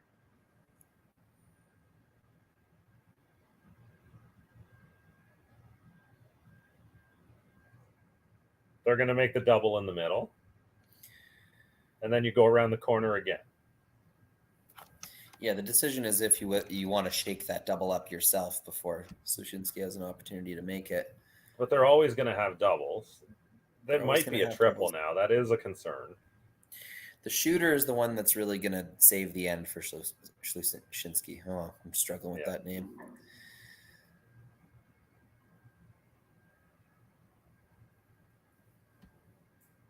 Four to come. I think it's skip stones now, yes.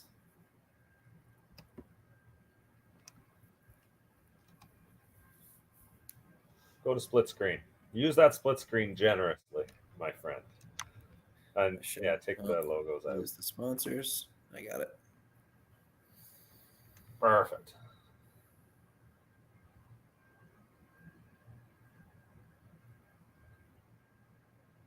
This is the view that you can jump into all the time. Okay. Now they're tempted to make it perfect here. They're looking at splitting that top red to create the situation they wish that they had. I don't think this is a gimme triple. The double is pretty much gimme. But you could make this worse with where you leave everything. You could make it a lot worse, which is why I think going around the corner is something to consider too. Because if you go around the corner, they make the double, then you go around the corner again and bury another one on top, you still have a chance at 3. And that's if they make all 3 go away over here.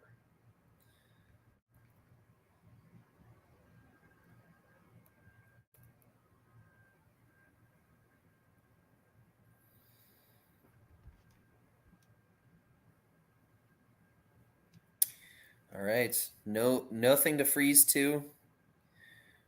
Clear double. That's a really well-made shot. It's absolutely. It's an understanding that Sluchinski's only got 2 rocks to come. So unless he's going to attack with his shooter, which there's nothing really to attack at this point besides trying to make a double. He's only going to have one rock left to try and bail himself out of this end.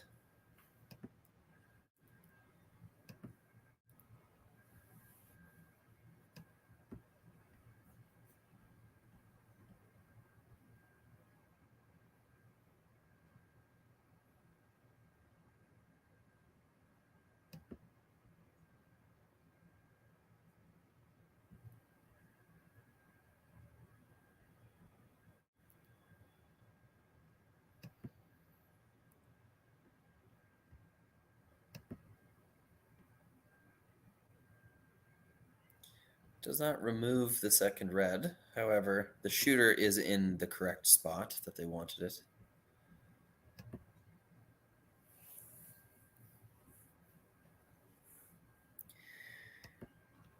Yeah, here's the challenge, right? Sturmay makes a great one. JD Lind with his, or was Sturmay's first, right? Mm-hmm. This is Sturmay's first. This is, okay. Yes, sorry. Lind had one more. This is something that I find really interesting in the current game as well. Like you get into games, Jacobs plays a lot of games like this where the strategic hit and rolls. Gushu, this is what they are very, very good at, is that the ends are open, but they hit and roll to exactly where they need to be to prevent these doubles and triples from being made or making them harder. And it's such small differences in where you need to be for greatness versus disaster. Speaking of disaster, trying to avoid a jam here. Oh, it's going to be pretty good. Just a little roll in. So the other thing that does is takes away an intern freeze, which would be the Hail Mary bail shot that Sluchinski may have to get out of this end. Now there's nothing of significance to freeze to. Like if you're Sluchinski, giving up 3 that's your line. That's got to be your red line. That's where right now, yes. You will accept giving up 3 because getting 3 down 2, it's not great, but you see games still won that way. Now, giving up 2 they'd be ecstatic at this point to give up 2. So there is one more Hail Mary. Get triple. Me out of this end. Sure. Well, no, it's drawing top 4 around the middle. Where the third's broom is right now. Yeah. So there is a triple where you kind of go across the house. You move all 4 rocks. You intentionally jam that right side of things, and hopefully your shooter gets all the way across the house to push the red on the left there out of the rings. Yeah. However, the other option, you could make that double on the left-hand side of the house from the overhead that we see, and try and spin up underneath the red rock top 12.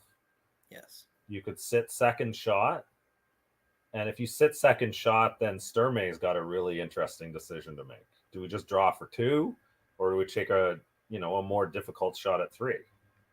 Yeah, that's what they're doing. It looks like is throwing this little double. I love this call because I think the upside is big here, and it's a fairly easy shot to make.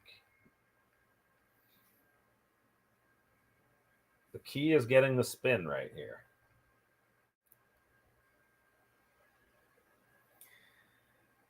Too thin.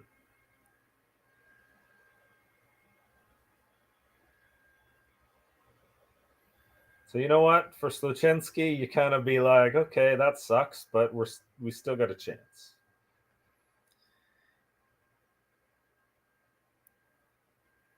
Yep, that end went sour quickly.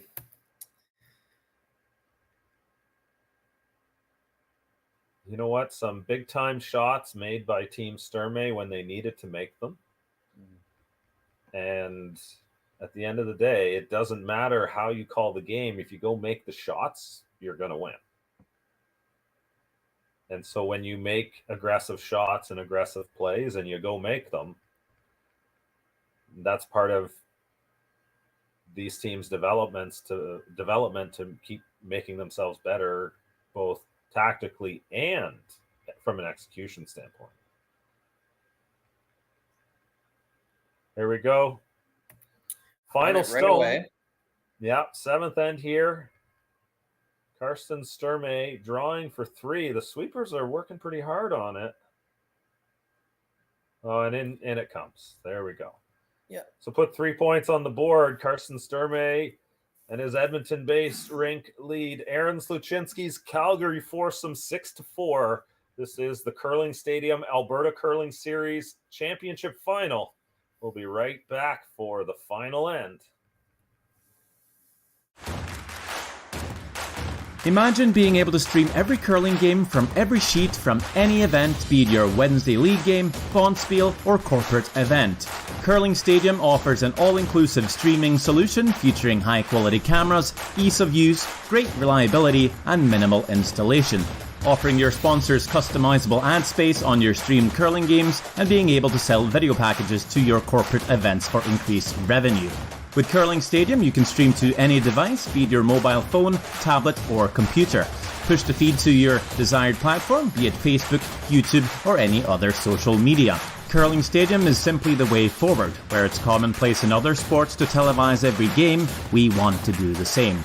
Curling is a global sport, and it's time it gets the coverage it needs. Make your curling club the next Curling Stadium.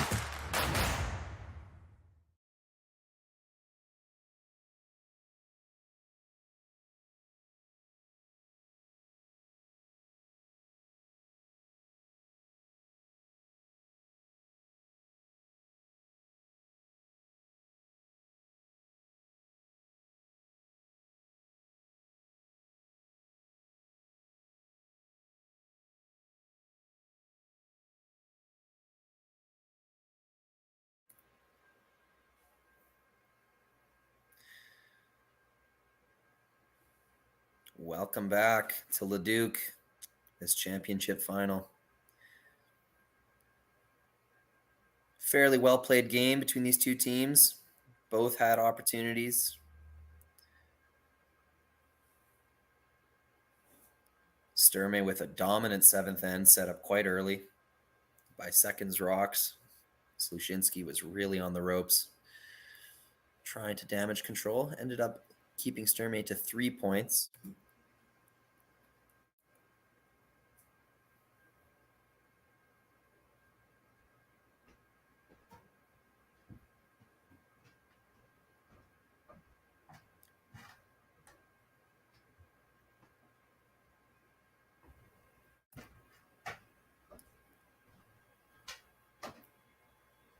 Sturmay's team trying to set up your basic center line control. Stones, 1 tight guard, 1 top 4, top 8. Fairly well executed there. Double corner guards for Aaron Sluchinski.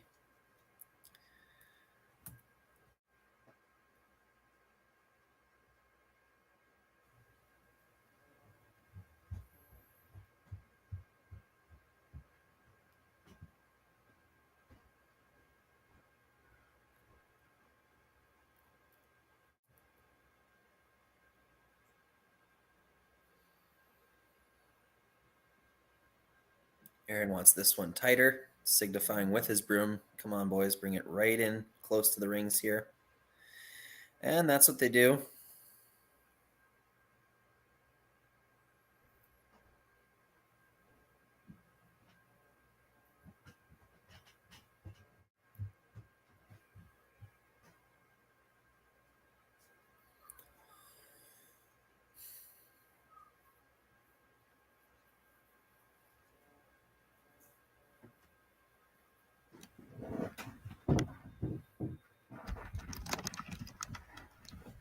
Welcome back, Jerry.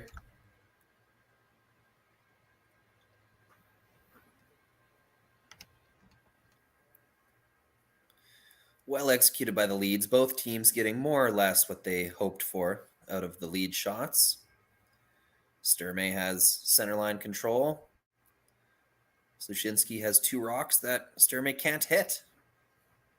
So more or less mission accomplished for both teams so far. Yeah, there's a lot of decision to make here, right? About how aggressive do you get trying to defend against giving up 2. And Sturmay is in. Sturmay is in. Sturmay is playing this end as if it was tie game so far. The situation that 5 rock rule changed was this one. There's no other situation in the game that saw a bigger change from the way it played out, because in the past, you just hit here, right? You could have peeled the corner guard. It was an automatic move. Yeah. Now, with that rock being protected, it turns this into you have to consider being aggressive in this situation. And that adds a lot of variance to the calls, and it makes it a really interesting situation. Yep. And when somebody wins, they're fired up. It's like a 1 in 10 situation at the elite level that somebody is going to win down 2 with hammer. And some teams are better than others at doing it. Kevin Cooey one season was 3-3 down 2 with hammer in the last end. Wow. A 500 record. Crazy. Yeah, flies. And I think 2 of those were Bruce Mowat.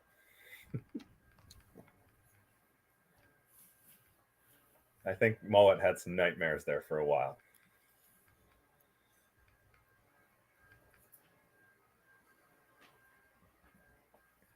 So Kyle Doring, second stones here for Team Sturmay. Yeah, going after the back one, knowing it's okay if you tick that corner guard, as they do.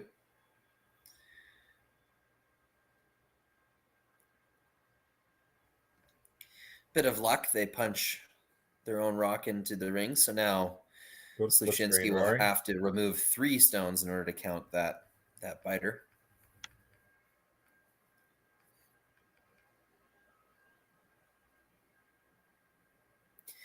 Did open up an intern path at these red stones. Hey, Rory, keep using that split screen. Ah, yes. Keep 3 fingers on the keys and just dance with it. Well, I've got 1 finger on the curling zone ad so I can interrupt the end for people. Just kidding. It's first game of the season for many of us. Yeah. We're all just trying to get into the routine. It took me a few games to get a feel for it even this weekend.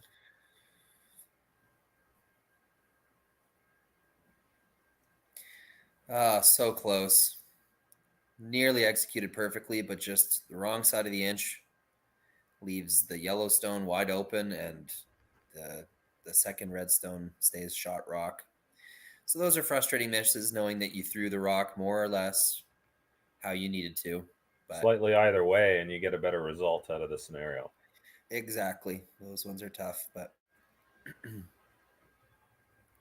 that's why precision is so rewarded in this game.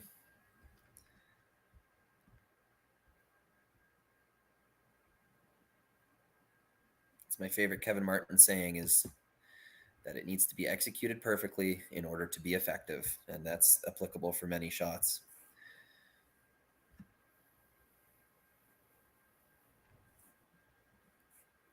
Now JD Lynn asked to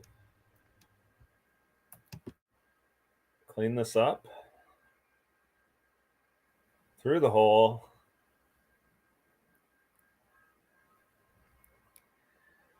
Sturmay's team feeling pretty confident in their setup. Pretty satisfied with just chasing yellow rocks at this point. Yeah, they keep making the shots. Just keep making them go away. Yeah. Yeah, I've been very impressed with the way Sturmay has played this game out here. It's consistent. You know, this is the battle between being hyper aggressive and a strategy that's a little bit more conservative. Is that you've got to go out and make the shots whatever you do, and it's sort of like an interesting oil and water battle.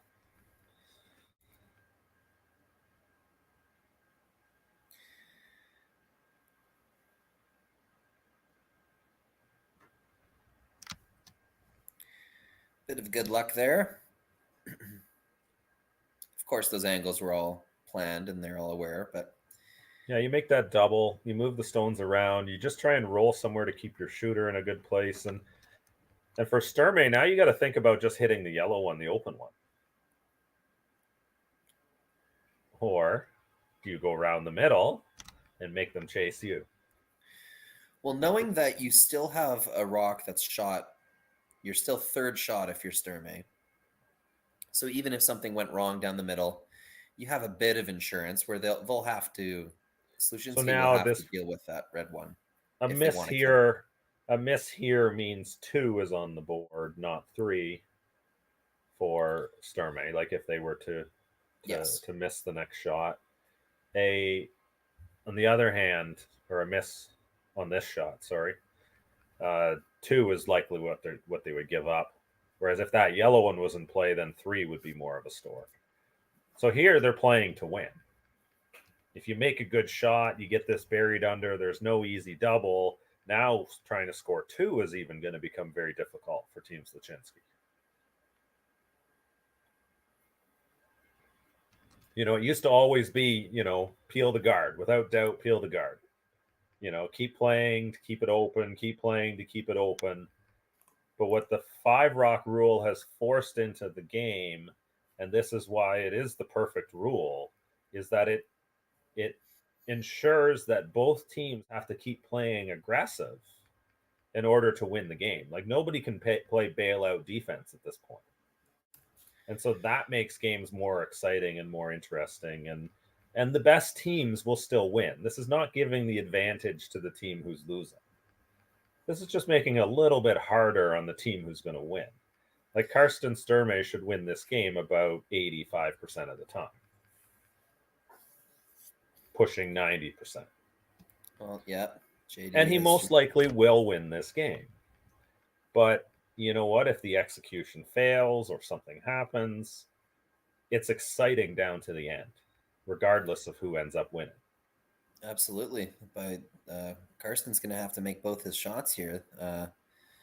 Aaron's looking at a tick and roll or soft weight hit and roll to further capitalize on this corner guard setup that has recently been created with that nice roll on their previous shot.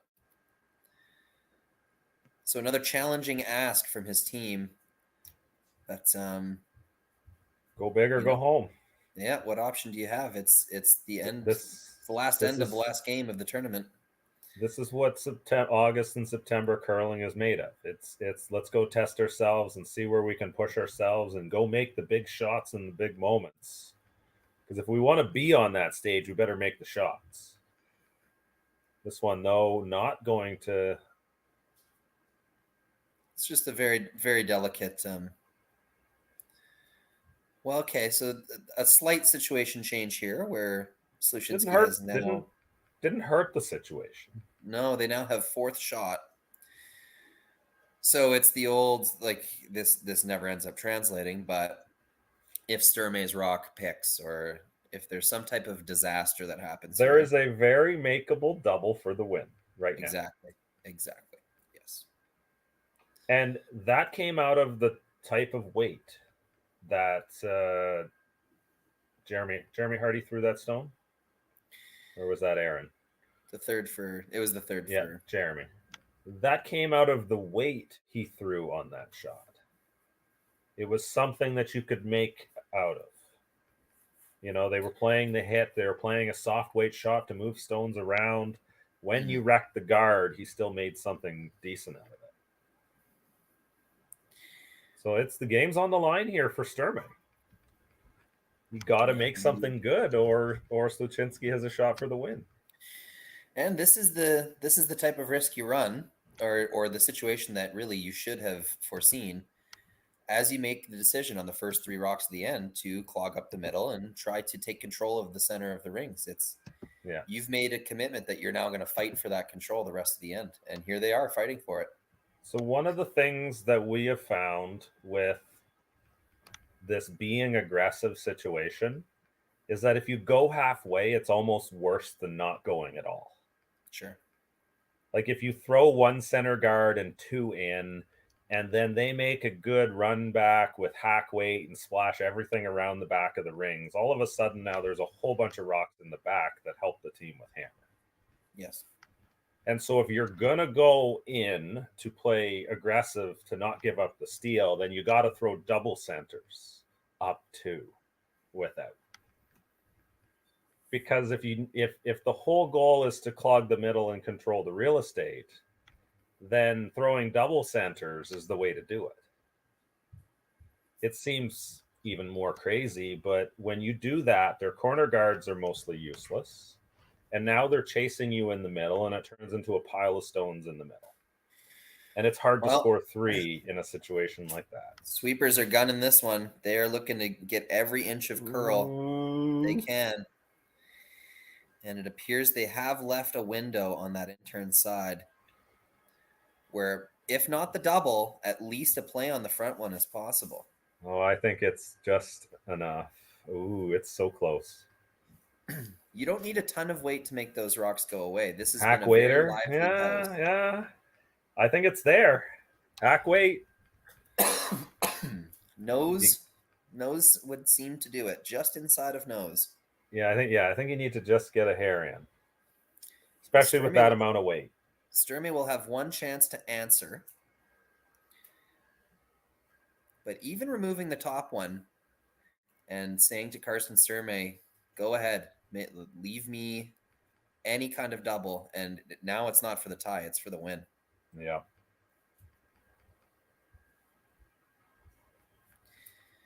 Yeah, this is my new favorite situation in the sport for sure. So they're predicting some curl. Now they're trying to move it. Well, that overlap is not helping them. No, but those angles are fine. You can use both those stones onto the back one onto the red one for sure. Yeah. The red one is open too. You could pick it. Like you're 2, 3, 4 right now. Your points to win are in the scoring area. You just got to get rid of the other one. So you could throw any stone at that red one right now and be happy. Like you could run the middle, the high red one, right in the middle there. You could come off the yellow. You could. It definitely did not add options. It in fact took some intern run back options away. That overlap on the left side there. Yeah. Regardless, but I think for Sluchinski, that's a great shot. It sets up all kinds of options, and now Sturmay has to make a good one on this one too. He has to put this in a good place that there's no double, and there's a lot of bad places this stone could end up. Yep. To be fair though, there is a pretty large zone in the front of the house where as long as you've tucked the correct side, you haven't exposed the side of the stone that's going to give the double. And this team has made those shots to finish out this game. They have always put it in the right spot, and that's why they're up 2 right now. So Sturmay's last stone here in the 8th. It appears he's given it to the sweepers, which is all you can ask for as a sweeper. Let me work this to where we need it to be. Or have I spoken too soon? It's close. They just got to keep it on this side of the corner guard. And certainly higher than the other one. And that I think the question came down to whether that was one of those bad spots I was telling you about. Yeah. Got caught in between there because they had to go. Even if you swept that to the back of the 4-foot biting 8-foot, that actually makes the double harder. Leaving that where it is even right if now you were fully in the 8-foot, you would have been good. Because you couldn't run the red in to make that double because it's under the guard there. So Aaron Sluchinski. Last stone, 8th end, championship game. Oh. Hands right are up. Through the gap. Fists are being pumped. 4 points. Sorry about the camera fuzziness there. But I think we saw all we needed to see. Aaron Sluchinski with 4. The 10%er, Rory. It happens 10% of the time. What an entertaining game. Yeah, absolutely. exciting finish here. Get that score on the board, Rory. Make Sluchinski our champion.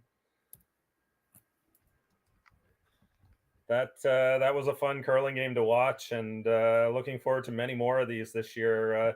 Rory, thanks for joining me on the stream. I think we're going to have to do this more often.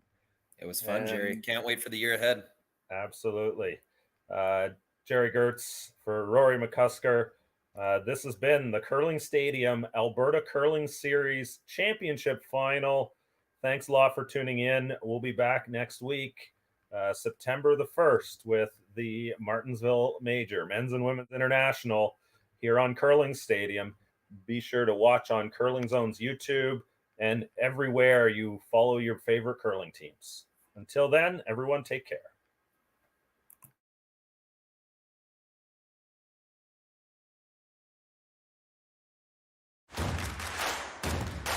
Imagine being able to stream every curling game from every sheet from any event, be it your Wednesday league game, bonspiel, or corporate event. Curling Stadium offers an all-inclusive streaming solution featuring high-quality cameras, ease of use, great reliability, and minimal installation. Offering your sponsors customizable ad space on your streamed curling games and being able to sell video packages to your corporate events for increased revenue. With Curling Stadium, you can stream to any device, be it your mobile phone, tablet, or computer. Push the feed to your desired platform, be it Facebook, YouTube, or any other social media. Curling Stadium is simply the way forward. Where it's commonplace in other sports to televise every game, we want to do the same. Curling is a global sport, and it's time it gets the coverage it needs. Make your curling club the next Curling Stadium.